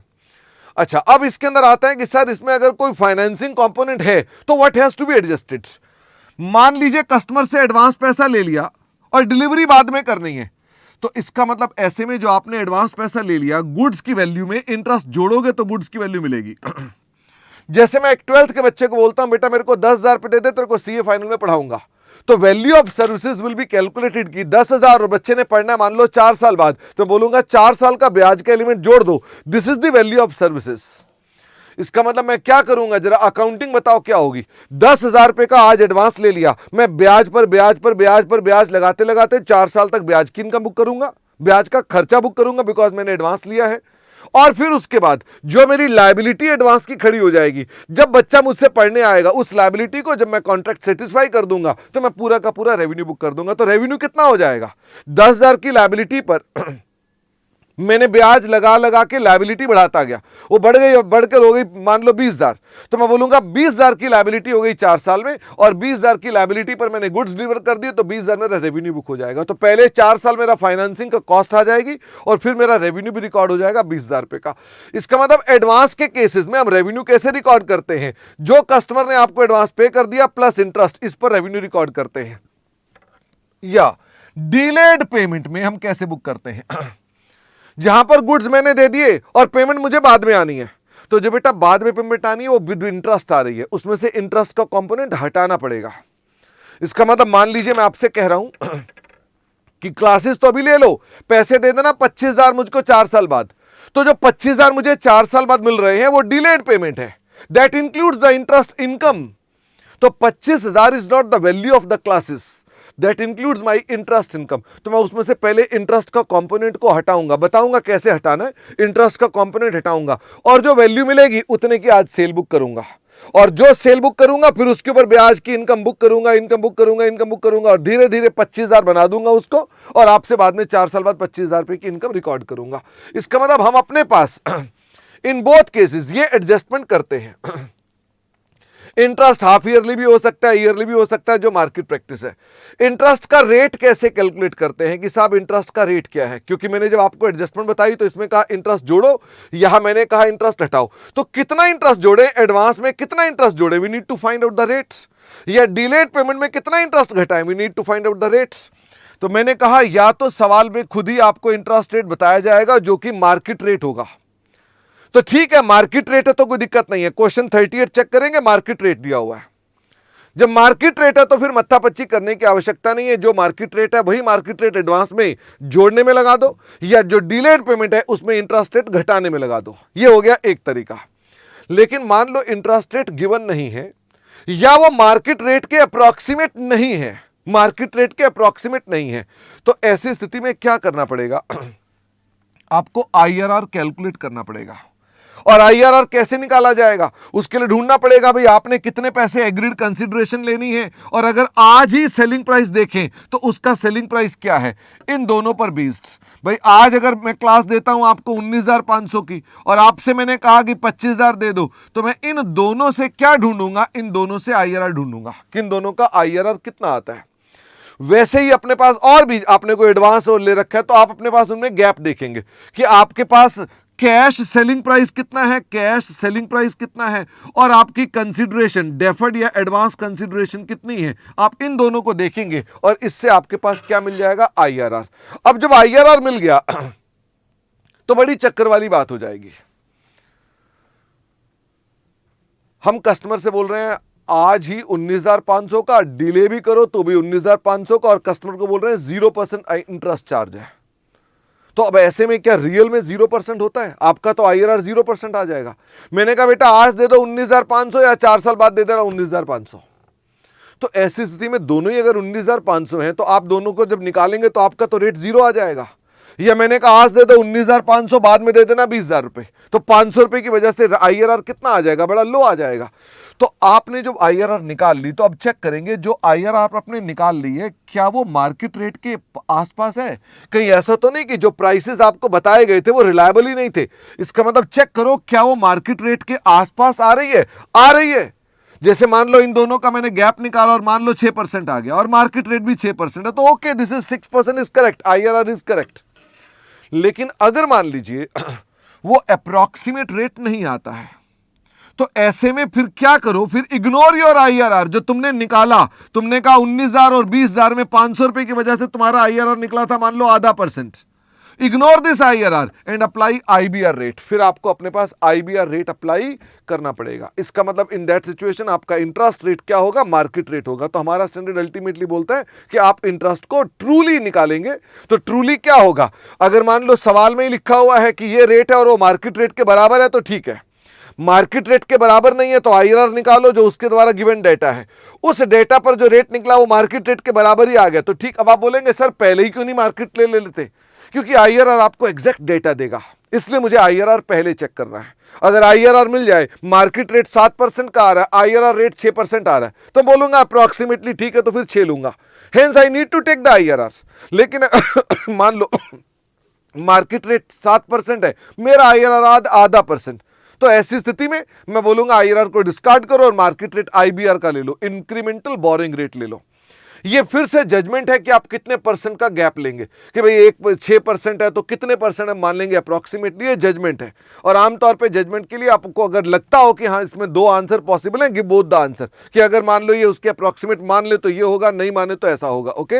इन दैट केस आपको दोनों आंसर देने चाहिए। तो इसके ऊपर भी आपके पास प्रैक्टिकल क्वेश्चन है, तो आप अपने पास इन प्रैक्टिकल क्वेश्चंस को भी जरूर देखें। और मैंने इसके अंदर भी बता दिए कि आपके पास इससे ऊपर भी क्वेश्चंस थे जो कि आपके जजमेंट वाले क्वेश्चन थे। तो एसएफसी पर ये क्वेश्चन आपके जजमेंट वाले क्वेश्चंस हैं, these are your judgement questions. इन पर आपके पास थ्योरी क्वेश्चन पूछ सकते हैं और इनमें आपके पास प्रैक्टिकल क्वेश्चन पूछ सकते हैं, these are your practical questions, ठीक है ना। तो आप जरूर देखें। और मैंने फिर से कहा, the best value of this video will be available, कि आप सारा एक बार में ना सुने, बेशक सुन ले, सारा सुनने के बाद फिर दोबारा इस वीडियो को सुने, रोक रोक कर जहां तक का पार्ट पढ़ाया उतने उतने सवाल करें, ताकि साथ के साथ सवाल हो जाए। That will give you the confidence, वरना तो खाली खाली प्रवचन की क्लास हो जाएगी। फिर बारी आती है कि जो आपने ट्रांजैक्शन प्राइस निकाली थी, ट्रांजैक्शन प्राइस मैंने ऊपर लिखवा दी थी कि transaction price is equal to fixed consideration plus minus variable consideration plus minus SFC minus consideration paid to the customer. तो उससे जो निकल कर आई है, अब आप उसको एलोकेट करेंगे बिटवीन द पीओज। जब हम क्लास ले रहे थे ना, तो इस पॉइंट पर आकर मैंने कहा उसे एलोकेट करेंगे बिटवीन पीओज। आधे बच्चे चक्कर में पड़ गए, पीओ क्या होता है। तो पीओ की अब डेफिनेशन आपको उम्मीद है याद होगी। PO distinct goods and services हैं, जिनके अंदर क्या था, customer can benefits on its own, तथा गुड्स उसको सेपरेटली आइडेंटिफाइबल है। बाजार में आप वो कस्टमर को अलग अलग देते हैं और कस्टमर को अलग अलग ही चाहिए, उन्हें बोलते हैं 2 पीओज। और अगर 2 पीओ है तो ट्रांजैक्शन प्राइस एलोकेट किया जाएगा, और अगर वो 1 पीओ है तो एलोकेट करने की आवश्यकता नहीं है। तो अब आती है बारी कि उसकी एलोकेशन पर क्या करना है। एलोकेशन के लिए हमारे पास जो prices mentioned in the contract है, पहले तो उनसे स्टार्ट करेंगे। भाई मान लो लिखा हुआ है कि इस पीओ के लिए ये प्राइसेस हैं, इस पीओ के लिए इतने प्राइसेस हैं, क्वेश्चन में लिखा हुआ है, या उसमें लिखा हुआ है कि ये वेरिएबल कंसीडरेशन इसका है, क्वेश्चन में लिखा हुआ है कि ये बोनस इस वाले परफॉर्मेंस ऑब्लिगेशन का है। तो पहले तो क्वेश्चन में कॉन्ट्रैक्ट को पढ़ो। तो सबसे सर्वप्रथम क्या चलेगी, आपकी जजमेंट नहीं चलेगी, पहले क्या देखे जाते, कॉन्ट्रैक्ट्स। सवाल करते वक्त ये भूल जाते थे बार बार। तो पहले देखो कॉन्ट्रैक्ट में हमारे पास क्या क्या है। तो कॉन्ट्रैक्ट में जब आप चेक करेंगे, तो कॉन्ट्रैक्ट में चेक करने के लिए आप अपने पास सबसे पहले कॉन्ट्रैक्ट में देखेंगे क्या वो कंसिस्टेंट प्राइसेस हैं, क्या वो कंसिस्टेंट प्राइसेस हैं। द आंसर इज, अगर वो कंसिस्टेंट टू द कॉन्ट्रैक्ट है, मार्केट प्राइस के कंसिस्टेंट हैं, तो आपको एलोकेशन करने की आवश्यकता ही नहीं है। जो एलोकेशन दे रखे है उसी एलोकेशन को फॉलो करो। चेक क्वेश्चन 57, आपको एलोकेशन करने की आवश्यकता नहीं है। लेकिन अगर मान लीजिए आपको एलोकेशन करनी पड़ जाए, अगर आपको एलोकेशन करनी पड़ जाए, तो इसके क्वेश्चंस लिखे नहीं हमने, कि इसके अंदर अगर एलोकेशन करनी पड़ जाए, तो हमने कहा सबसे पहले आप अपने पास क्या देखें, ratio of stand alone prices. सबसे पहले ये देखें जो कि ऑब्जर्वेबल डेटा है, मतलब ये कि वो आपकी जजमेंट पर काम नहीं होना चाहिए, वो मार्केट में अवेलेबल डेटा है। उस मार्केट के डेटा की रेशियो में आप अपने पास इसको लेकर चलें। और इसके अंदर मैंने कहा था बंडल्स को देखें, बंडल्स में एलोकेट करें और फिर बंडल्स के अंदर आइटम्स को एलोकेट करें। अगर मान लीजिए बंडल है, नहीं है तो कोई बात नहीं।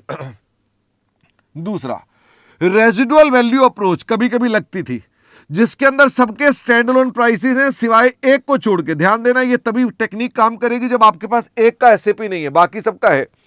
जब आपके पास एक का एसएपी नहीं है तो आप अपने पास इस टेक्निक पर काम करेंगे। ऐसे में रेजिडुअल प्राइस को आप ढूंढेंगे और वो अगर consistent with the market price है, वो उस रेंज में है जिस रेंज में मार्केट प्राइस जनरली आप सेल करते हैं, उस रेंज में है, तो ऐसी स्थिति में आप अपने पास उस रेजिडुअल वैल्यू अप्रोच को अप्लाई करेंगे। और अगर ऐसा नहीं है, भाई कुछ एक का एसएपी है, कुछ एक ये अप्लाई हो नहीं सकती है, तो आप कुछ एक का एसएपी, कुछ एक का अदर्स ले सकते हो। तो अदर्स क्या हो सकता है, कॉस्ट मार्जिन अप्रोच पर या मार्केट एडजस्टेड अप्रोच पर आप उसके प्राइसेस को देखेंगे और उस रेशो में अपने पास इसको एलोकेट करेंगे। तो आप अपने पास ना कौन कौन से क्वेश्चंस हैं इसके, ये क्वेश्चंस आपके पास ना मैंने आपको एक क्वेश्चन की शीट भी दे रखी है, जो मैंने आपको क्वेश्चन अरेंजमेंट शीट दे रखी है, उस शीट में से भी आप इसकी हेल्प ले सकते हैं। मैंने यहां लिखना रहेगा तो आप एक बार देख लीजिएगा कि वो कौन कौन से क्वेश्चंस हैं। इस पर भी प्रैक्टिकल क्वेश्चंस आपके पास उपलब्ध हैं। इसका मतलब हमारे पास ये वाले भी प्रैक्टिकल क्वेश्चंस आते हैं। कुछ हमने इसके अंदर आपको सवाल दिखाए। हाँ, तो ये कुछ वाले ही हैं, सारे नहीं है।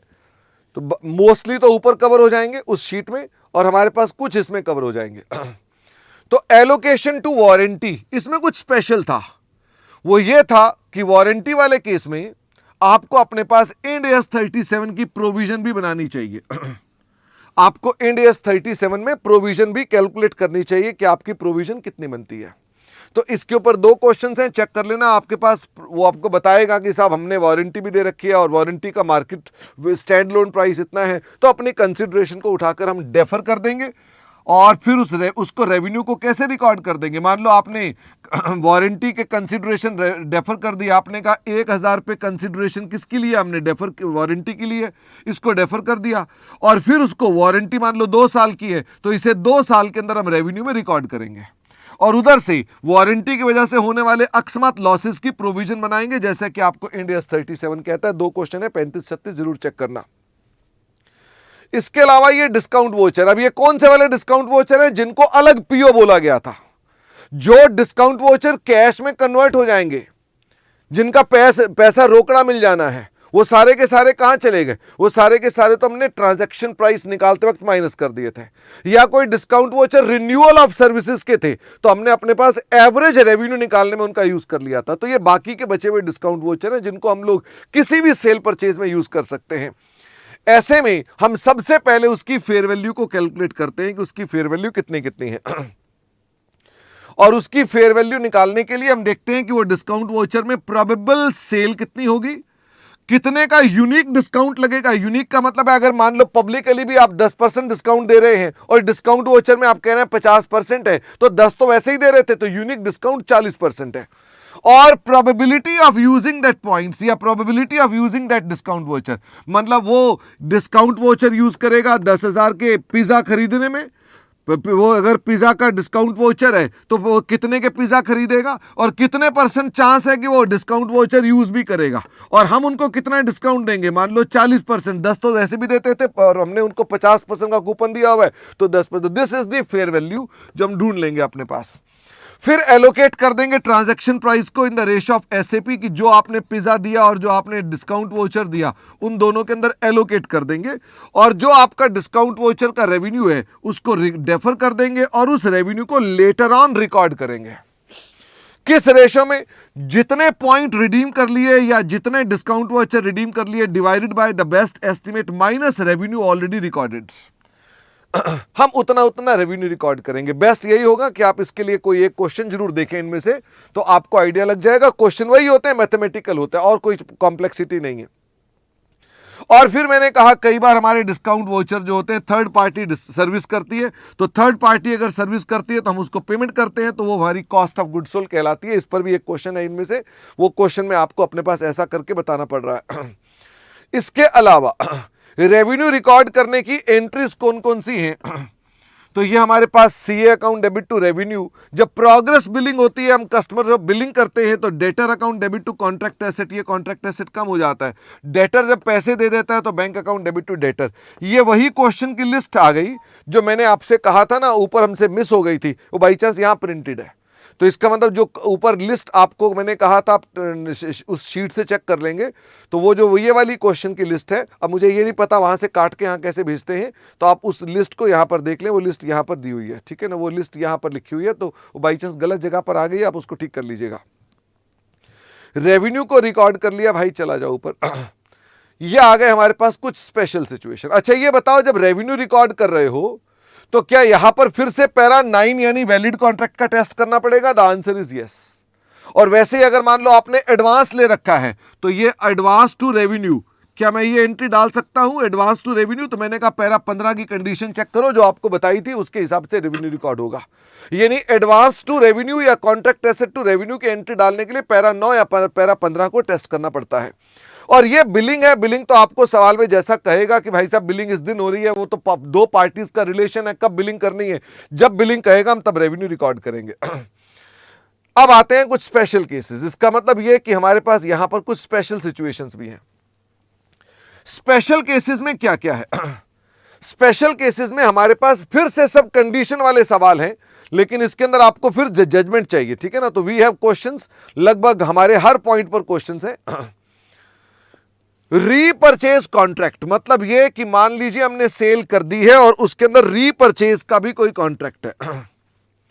हमने सेल कर दी और हमने कहा भाई साहब रीपरचेज भी कर लेंगे, रीपरचेज भी का भी कॉन्ट्रैक्ट है, और आपको लगता है कि रीपरचेज हम कभी भी नहीं करेंगे तो कोई दिक्कत नहीं है, अपना रिकॉर्ड रेवेन्यू करो जैसे करते थे।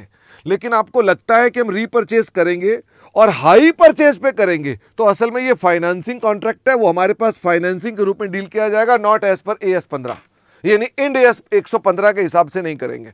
और वैसे ही अगर वो लो प्राइस पर है तो हम बोलते हैं वो लीज की तरह ट्रीट होगा, यानी कि आपने अपने पास, मैंने सेल की और मैंने कहा मुझे वापसी कर देना सस्ते दाम पर, तो ये लीज की अकाउंटिंग की जाएगी, वो हमारे पास लीज के रूप में होगा। तो जिन कॉन्ट्रैक्ट में रीपरचेज का एलिमेंट होता है वो बेसिकली डिस्गाइज्ड है, वो देखने से सेल के कॉन्ट्रैक्ट लग रहे हैं लेकिन सेल विद रीपरचेज है एंड हाई प्रोबेबिलिटी है रीपरचेज होने की, तो आपको उसकी अकाउंटिंग अलग प्रकार से करनी पड़ती है। दो क्वेश्चन है, आप उनको चेक कर सकते हैं। कंसाइनमेंट, कंसाइनमेंट के केसेस में हम रेवेन्यू रिकॉर्ड नहीं करते हैं क्योंकि हमने डीलर को सामान दिया हुआ है, सेल थोड़ा ना हो गई, डीलर को सामान दिया है, तो डीलर को हम रेवेन्यू रिकॉर्ड कब नहीं करते हैं, इस पर दो कंडीशंस लगा रखी हैं। पहले ये तो जानना पड़ेगा कि डीलर है कौन, वो कंसाइनमेंट की सेल है भी कि नहीं है। मैं आपसे बोलता हूं कंसाइनमेंट की सेल को बुक करना है, आप सारे जवाब दे देंगे कंसाइनमेंट की सेल को बुक नहीं करना है क्योंकि कंसाइनमेंट के अंदर हमारी सेल हुई नहीं है अभी तक। तो सवाल उठता है हाउ डू वी आइडेंटिफाई कि वो कंसाइनमेंट की सेल है कि नहीं है, हाउ डू वी आइडेंटिफाई। तो कंसाइनमेंट पे कुछ कंडीशंस हैं। Dealer will not be obligated to pay, उसके अंदर ऐसा होगा हमने सामान दे दिया बट डीलर ऑब्लिगेटेड टू पे नहीं है, तथा गुड्स चाहे तो रिटर्न किए जा सकते हैं उसके द्वारा या हमारे द्वारा। हम कह सकते हैं भाई साहब मेरा माल वापस कर दो, या वो कह सकता है भाई साहब अपना माल वापस उठा लो। तो ये कंसाइनमेंट के दो कंडीशंस हैं। तो जब भी आपको कंसाइनमेंट है कि नहीं है तो आपको ना क्वेश्चन में पहले चेक करना पड़ेगा। वो बोलेगा कंसाइनमेंट का रेवेन्यू बुक करना है कि नहीं करना, तो पहले देखना भाई साहब कंसाइनमेंट है भी कि नहीं है। तो कंसाइनमेंट है भी कि नहीं है, ये दो कंडीशन लगाना, ये दो कंडीशन लगाओगे और अगर कंसाइनमेंट है तो रेवेन्यू बुक नहीं कर सकते आप, ठीक है। वो रेवेन्यू कब बुक करेंगे, जब उसके यहां पर सेल हो जाएगी, जब वो आपको ऑब्लिगेटेड टू पे हो जाएगा, जब वो आपको गुड्स रिटर्न नहीं कर पाएगा बिकॉज उसने सेल कर दिए हैं, तो ऐसे केस में अपना रेवेन्यू रिकॉर्ड कर सकते हो, अन्यथा नहीं। वैसे ही बिल एंड होल्ड, कस्टमर ने आपको बोला भाई साहब मेरा बिल बना दो और सामान अपने पास ही रखो, आप रेवेन्यू रिकॉर्ड करेंगे कि नहीं करेंगे। कस्टमर ने आपको बोला बिल बना दो जी, आपने बिल बना दिया, आप टीवी खरीदने गए, आपने कहा बिल बना दो भैया, आप अपने टीवी बना दिया, उसने कहा टीवी रिक्शे पे रखवाऊं, आपने कहा नहीं बाद में उठाऊंगा। वो रेवेन्यू बुक करे कि ना करे, बिल एंड होल्ड। हमने कहा भाई साहब बाद में ले जाएंगे टीवी, तो बिल एंड होल्ड है। तो रेवेन्यू रिकॉर्ड होगा कि नहीं होगा, तो हमने कहा इस पर कुछ कंडीशंस है। नंबर 1, अगर वो डिले इन डिलीवरी कस्टमर ने बोली है तथा गुड्स आइडेंटिफाई हो गए हैं कौन सा टीवी है, तथा उनको हमने सेपरेटली स्टोर कर दिया है, तथा एंटिटी के पास अब उसका कोई राइट नहीं है, कोई और आदमी अगर कहता है ये टीवी मुझे दे दो तो आप नहीं दे सकते। मतलब वो आया, उसने कहा भाई साहब बिल बना दो, आपने बिल बना दिया, उसने कहा ये वाला टीवी है, यही वाला लक्की नंबर है, मैंने कहा ठीक है, मैंने उसको मार्क करके अलग गोदाम में रख दिया है, वो अलग स्टोर्ड है, अलग है, कोई और उस टीवी को हाथ लगाए मैं दूंगा नहीं, I can record the revenue. लेकिन मैंने बिल बना दिया और मैंने गुड्स को आइडेंटिफाई नहीं कर रखा, उसने कहा बिल बना दो, टीवी कल या परसों भिजवा देना, मैंने आइडेंटिफाई नहीं किया, I can not record the revenue. You are understanding. तो इसका मतलब बिल एंड होल्ड में अगर मान लीजिए ऐसा है कि आपने कस्टमर की डिलीवरी को रोका है, कस्टमर की रिक्वेस्ट पे गुड्स को आइडेंटिफाई कर दिया, अलग से रख भी दिया, उसके ऊपर आपका कोई अधिकार भी नहीं है, तो रेवेन्यू रिकॉर्ड हो सकता है। ये दो सवाल देखना। फिर आता है प्रिंसिपल और एजेंट्स। अगर प्रिंसिपल हैं आप तो आप 100% रेवेन्यू रिकॉर्ड करेंगे, एजेंट है तो खाली कमीशन का रेवेन्यू रिकॉर्ड करेंगे। एयरलाइंस की टिकट्स, तो एक ट्रेवल एजेंट है वो अपना रेवेन्यू कैसे रिकॉर्ड करे, रेलवे की टिकटें बुक करता है, तो मान लीजिए 2000 रुपए की टिकट लेते हैं आप रेलवे से, तो एजेंट उसका रेवेन्यू 2000 का रिकॉर्ड करेगा कि उसको 50 रुपए मिलने हैं वो रिकॉर्ड करेगा, ये डिपेंड करता है। तो आपको पहले देखना है कि वो आदमी एजेंट है कि प्रिंसिपल है। जो रेलवे का एजेंट है वो प्रिंसिपल है कि एजेंट है। तो आपको लग रहा है सर ये तो क्वेश्चन ही खत्म हो गया ना, रेलवे का एजेंट तो एजेंट ही है। ऐसे नहीं होता ना, कुछ शर्तें हैं। How to identify the agent. Agent वो है जिसके अंदर वो गुड्स एंड सर्विसेज देगा नहीं, वो रेलगाड़ी चलाएगा नहीं आपके लिए। आप ये नहीं कह सकते 2000 रुपए के अंदर ले आओ गाड़ी, तुम लेके आओ, मैं इंडियन रेलवे पे नहीं आऊंगा, तुम्हारी अपनी गाड़ी ट्रेन लेके आओ, मैं उस गाड़ी में बैठूंगा क्योंकि तुमसे टिकट बुक कराई है तो तुम अपनी रेल लेकर आओ। वो कहेगा भाई साहब मेरी अपनी कोई रेल नहीं है, मैं कॉन्ट्रैक्ट आपको करा रहा हूं पर मैं गुड्स एंड सर्विसेज मैं डिलीवर नहीं करूंगा, वो कोई और करेगा, मैं फुलफिल करने का काम करूंगा। मतलब यह कि जो आपने मुझसे टिकट बनवाई है उस पर रेलवे आपको सर्विसेज दे, ये काम करूंगा, पर मैं सर्विसेज नहीं दूंगा। I will not deliver the goods and services, deliver कोई और करेगा, मैं सिर्फ फुलफिल करूंगा। अगर वो नहीं पूरा कर रहा तो मैं आपको कोई और जगह से सर्विस लेके दूंगा, मैं उस रेलवे से बात करूंगा, आपका रिफंड दिलाऊंगा। तो ये पहली कंडीशन हो गई। नंबर 2, एजेंट का कोई इन्वेंट्री रिस्क नहीं होगा। रेलगाड़ी खाली जा रही है कोविड के दौरान, एजेंट को कोई फर्क नहीं पड़ रहा, इसका मतलब वो एजेंट है। अगर उसकी अपनी रेलगाड़ी होगी तो उसका इन्वेंट्री रिस्क होगा, वो सोचता रहेगा मैंने इतनी सीटें बुक कर रखी हैं, कोई ग्राहक आए, कोई उसके पास रिस्क नहीं होता। और वो प्राइस खुद डिसाइड नहीं करता, प्राइस कोई और डिसाइड करता है। रेलवे के अंदर प्राइस एजेंट डिसाइड नहीं कर रहा, कोई और डिसाइड कर रहा है। तो ऐसे केसेस में बोलते हैं वो एजेंट है। और अगर एजेंट है तो 50 रुपए का रेवेन्यू रिकॉर्ड करेगा, 2000 रिकॉर्ड नहीं करेगा। लेकिन मान लो कोई ऐसा बस वाला है जिसने बस चलानी है, मान लो दिल्ली से बद्रीनाथ की उसने बस चलानी है, तो सारी सीटों का रिस्क उसका है, इन्वेंट्री रिस्क उसका है, प्राइस उसने तय करना है और उसी ने बस चला के ले जानी है। तो क्या बन गया, ही इज प्रिंसिपल।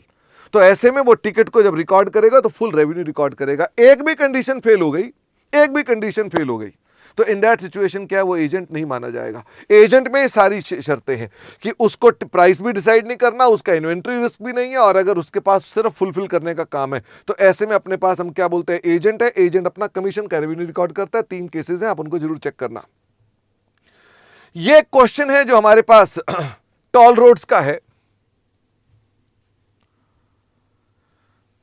तो सरकार टोल रोड चलाती है तो टोल रोड के ऊपर क्या है, 2 तरह की सड़कें होती हैं जिनमें भारत सरकार गारंटी देती है।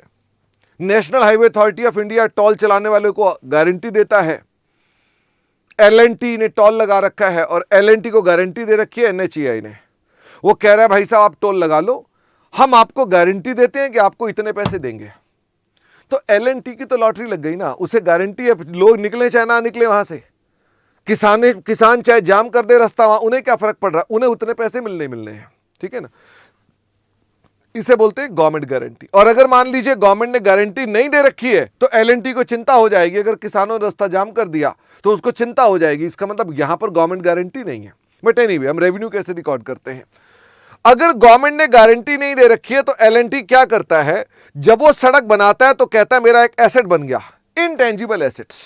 रियल में वो इनटेंजिबल एसेट क्यों बोलता है, क्योंकि उसको असल में उसके ऊपर सड़क थोड़ा ना उसकी अपनी हो गई, सड़क तो सरकार की है, उस पर टोल लगाने की चुंगी का राइट मिला हुआ है, तो ये राइट है, इसलिए इनटेंजिबल एसेट है। और इनटेंजिबल एसेट को अमोर्टाइज करने के लिए कौन सा इंड एस है, उसका इंड एस 38 है जो अमोर्टाइजेशन की बात करता है। तो टोल रोड पर अमोर्टाइजेशन किसी और स्टैंडर्ड में डेल्ट है। ठीक है, तो हमने कहा हम पहले उसका एसेट बुक कर देंगे। कितने का एसेट बुक कर देंगे, जितने की फेयर वैल्यू ऑफ कंस्ट्रक्शन है, सड़क बनाने की सर्विसेज की जो फेयर वैल्यू है उतने का वो एसेट बुक कर देगा। बोलेगा साहब मेरा जितना फेयर वैल्यू है सर्विसेज का, मैं उतने रुपए का रेवेन्यू अपना रिकॉर्ड कर देता हूं और उतने रुपए का मैं एसेट भी रिकॉर्ड कर देता हूं। तो ध्यान से देखो, वो अपना रेवेन्यू भी रिकॉर्ड कर रहा है और एसेट भी रिकॉर्ड कर रहा है। तो उसने अपना प्रॉफिट बुक कर लिया और एक एसेट बुक कर लिया। एसेट को वो धीरे धीरे क्या कर देगा, अमोर्टाइज कर देगा। इसका मतलब वो अपने पास खर्चा दिखा देगा। तो सरल भाषा में देखो, आज की कमाई भविष्य का खर्चा हो गया, कह सकता हूं ना, आज का रेवेन्यू भविष्य का हमारा अमोर्टाइजेशन का खर्चा हो गया। तो रियल में आपके पास इससे कोई लंबा चौड़ा फर्क नहीं पड़ता, लेकिन टाइमिंग रेवेन्यू का हमारा स्टैंडर्ड दे रहा है। कह रहा आज ही सड़क बना दी है पूरी, तो आप आज रेवेन्यू बुक कर दो, खर्चा इसका बाद में अमोर्टाइजेशन में डालना। और चूंकि सड़क पर आप चुंगी लगाकर बैठे हैं, तो जब जब आपको चुंगी मिल रही है, जो भी आपको टोल मिल रहा है, bank account debit to revenue, ये अमाउंट आप कलेक्ट कर लेंगे। और उस सड़क पर चुंगी के अलावा भी कुछ खर्चे होंगे, रख रखाव पर, सफाई पर जो खर्चा होगा उसको रिकॉर्ड कर देना। तो इसका मतलब चुंगी वाले केसेस के अंदर हम अपने पास एंट्री कर डालते हैं intangible asset account debit to revenue, later on intangible asset को अमॉर्टाइज कर देते हैं, और जो लोग वहां से एक्चुअल में निकल रहे हैं वो bank account debit to revenue हो जाता है। ओवर द पीरियड धीरे धीरे रेवेन्यू बुक होगा, और साथ में उसकी मेंटेनेंस कॉस्ट को भी रिकॉर्ड कर देते हैं। लेकिन अगर भारत सरकार ने गारंटी दे रखी है कि आपको इतने पैसे मिलने हैं, तो रेवेन्यू कैसे रिकॉर्ड करते हैं? हम बोलते हैं साहब गवर्नमेंट का जो आपको पैसा मिलना है वो आपका रिसीवेबल हो गया। Now there is no need to make an intangible asset, सरकार आपको पैसा देगी तो आपका रिसीवेबल हो गया, तो ये हो गया रेवेन्यू। तो वहां बोला था इंटेंजिबल एसेट, यहां बोल दिया गवर्नमेंट का रिसीवेबल। अब चूंकि सरकार आपको कौन सा सारा पैसा एक ही सम दे देगी, वो भी टुकड़ों में देगी, तो हम उसके ऊपर अपना फाइनेंस इनकम बुक करते हैं। तो यानी जो आपने रिसीवेबल दिखाया उस पर आप अपने पास और रिसीवेबल को बढ़ाते हैं, क्योंकि आपकी इनकम बुक हो रही है।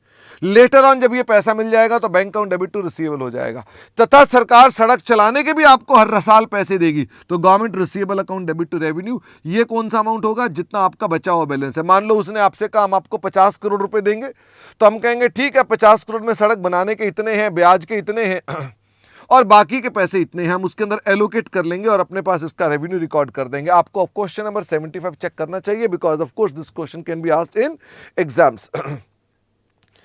इसके अलावा आता है हमारे पास कुछ स्पेशल एसेट्स जो हम बनाते हैं अंडर इंड AS 115। ये स्पेशल एसेट्स क्या हैं? कई बार हमारे पास ऐसा होता है, हम जब कोई काम कर रहे होते हैं अपने कस्टमर के लिए, तो कस्टमर के लिए काम करते वक्त हमें कुछ एसेट बनाने पड़ जाते हैं। शादी आपकी है, टेंट मैं लगा रहा हूं, उसके अंदर आपने कहा फुवारा बना दो, मैंने कहा ठीक है। शादी तुम्हारी हो रही है और उसके लिए फुवारा मैं बना रहा हूं, और वो फुवारा मेरे पास 1-2 शादियों तक चल जाएगा, तो ऐसे केसेस में क्या वो मेरा एक स्पेशल एसेट हो गया? The answer is yes. उसकी बहुत लंबी लाइफ चौड़ नहीं है, तो वो मैंने कहा इन्वेंट्री में भी नहीं है, 16 नंबर में भी नहीं आया, 38 नंबर में भी नहीं आया। मैंने कहा साहब ऐसी स्थिति में आप उसको अपने पास 115 में एसेट बोल दो। ये यूनिक एसेट्स होते हैं, और इनमें मैंने एक एसेट बताया था आपको कि इसमें incremental cost to obtain contract भी है। आपने कॉन्ट्रैक्ट लेने के लिए कोई पैसा दे रखा है जिसमें आपको पता है आपको कॉन्ट्रैक्ट मिल जाएगा, तो उस रेवेन्यू को भी हम क्या बोलते हैं कि हाँ, उस खर्चे को भी हम क्या बोलते हैं? हमारा स्पेशल एसेट है। हम ऐसे में उस स्पेशल एसेट को, चूंकि वो किसी स्टैंडर्ड में आया नहीं, ना 16 में आया ना 38 में आया, तो अगर वो बना भी इसमें है तो अमॉर्टाइज भी इसमें होगा। एक कॉमन सेंस लगाओ, एक एसेट को आप बोल रहे हैं 16 में भी नहीं आया, 38 में भी नहीं आया, कॉन्ट्रैक्ट को बनाने में लग गया हमारा। तो ऐसे में अब मेरे को दिल्ली मेट्रो का कॉन्ट्रैक्ट मिल गया, मेरे को उसमें पिलर का डिजाइन बनाना पड़ गया, तो मैंने अब उसके लिए पिलर के लिए डिजाइन बनाया, वैसे किसी काम का नहीं है, पर पिलर का डिजाइन दिल्ली मेट्रो के प्रोजेक्ट के लिए बनाया। मुझे लगता है कि मैं इसको अपने पास अगले 6 महीने तक यूज करूंगा, तो क्या वो अगले 6 महीने में वो अमॉर्टाइज भी करना पड़ेगा? The answer is yes. मैं उसको अपने पास 6 महीने में अमॉर्टाइज भी करूंगा, यानी कि that will be amortised also. Okay, जब अमॉर्टाइज करेंगे तो हम अपने पास अमॉर्टाइजेशन जब करेंगे over the its useful life करेंगे, और उसके अंदर भी इंपेयरमेंट को चेक करेंगे। और इस पर भी हमारे पास एक सवाल है या पता नहीं है कि अगर कोविड जैसी सिचुएशन आ जाए तो उन स्पेशल एसेट्स का क्या होगा? अगर कोविड जैसी स्थिति आ जाए तो उन स्पेशल एसेट्स को चेक करना पड़ेगा कहीं वो इंपेयर तो नहीं हो गए। इसके अलावा जो हम लाइसेंस और रॉयल्टी देते हैं, इस पर सवाल उठता है कि वो पीआईटी पर बेस्ड होंगे कि एसओटी पर बेस्ड होंगे। इस पर भी कुछ क्वेश्चंस हैं। तो अगर मान लीजिए हम कोई लाइसेंस किसी को दे रहे हैं या फ्रेंचाइज दे रहे हैं या कोई राइट दे रहे हैं, तो ऐसी स्थिति में अगर मान लीजिए उसमें कोई चेंज नहीं है, कोई सपोर्ट नहीं है, कोई मेंटेनेंस नहीं है, कोई इंप्रूवमेंट नहीं है, हमने आपको पेन ड्राइव दे दी, पेन ड्राइव में कोई चेंज नहीं करेंगे, कोई सपोर्ट नहीं देंगे, कोई मेंटेनेंस नहीं है, कोई इंप्रूवमेंट नहीं है, तो आप उसको पीआईटी पर रिकॉर्ड कर देंगे। मैंने आपको पेन ड्राइव बताई और वही मैंने रेवेन्यू बुक कर लिया। लेकिन अगर उसके अंदर कोई चेंज है, हमने कहा हम बार बार चेंज करेंगे या बार बार आपको सपोर्ट देंगे या बार बार मेंटेनेंस करेंगे या बार बार इंप्रूव करेंगे, अगर हम कुछ में इनमें से कोई भी काम बार बार करेंगे तो ऐसी स्थिति में हम एसओटी पर रेवेन्यू को रिकॉर्ड करते हैं। ये क्वेश्चंस को आप चेक कर लेंगे। हम कॉन्ट्रैक्ट्स को कंबाइन भी कर देते हैं।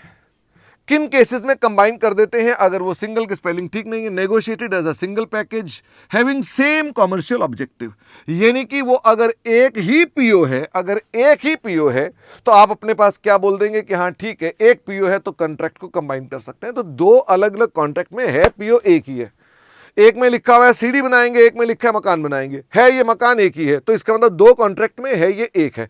और मैंने कहा हमारे पास ये कंसिडरेशन एक दूसरे पे निर्भर करती है, मकान की और सीढ़ी की कंसिडरेशन एक जैसी है, तो ऐसे में आप क्या कर देंगे? आप उसको कंबाइन कर देंगे। और अगर ऐसा नहीं है तो आप कंबाइन नहीं करेंगे। I don't expect any question, but there are 3 small questions on it. Last point आता है हमारे पास कि हमारी कॉन्ट्रैक्ट के अंदर मॉडिफिकेशन हो जाती है तो क्या होता है। तो मॉडिफिकेशन अगर हो जाती है और उससे स्कोप बढ़ जाता है, सिर्फ बढ़ने की बात है, घटने की बात नहीं है, काम बढ़ जाता है तथा उसका प्राइस भी वही है जो मार्केट का प्राइस है, तो ऐसे में आप उसको अलग कॉन्ट्रैक्ट मानो और उसके ऊपर क्वेश्चन नंबर 7 को चेक कर लो। काम बढ़ा है और वो मार्केट प्राइस से ही बढ़ा हुआ है तो अलग हो गया, लेकिन काम बढ़ा या घटा है लेकिन बचे हुए गुड्स डिस्टिंक्ट हैं। अब डिस्टिंक्ट की डेफिनेशन क्या थी, पीओ निकालते हुए डिस्टिंक्ट की बात करी थी, कस्टमर कैन बेनिफिट्स और in own and goods and services are separately identifiable, यानी जो दे दिया सो दे दिया, आगे देने वाले अलग हैं, पिछले देने वाले जो हो गए सो हो गए। ऐसे में पिछले कॉन्ट्रैक्ट को टर्मिनेट मानो और नया कॉन्ट्रैक्ट क्या कर दो, स्टार्ट कर दो। इस पर बड़े सारे क्वेश्चन इंस्टीट्यूट ने पूछे हुए हैं। और तीसरा हो गया जहां पर आप कहते हैं कि नहीं भाई साहब वही वाले गुड्स हैं जो पिछले चल रहे थे, उसी में काम चल रहा था, मकान बना रहे थे, आधा मकान बन गया और प्राइस चेंज हो गया, आधा मकान बन के प्राइस चेंज हो गया, तो आपको रेट्रोस्पेक्टिव बेसिस पे एडजस्टमेंट करनी पड़ेगी। See question number 19। तो this was your total discussion on this standard. Do properly utilise this video for the sake of your understanding as well as for proper revision. Wish you all the best. Bye bye.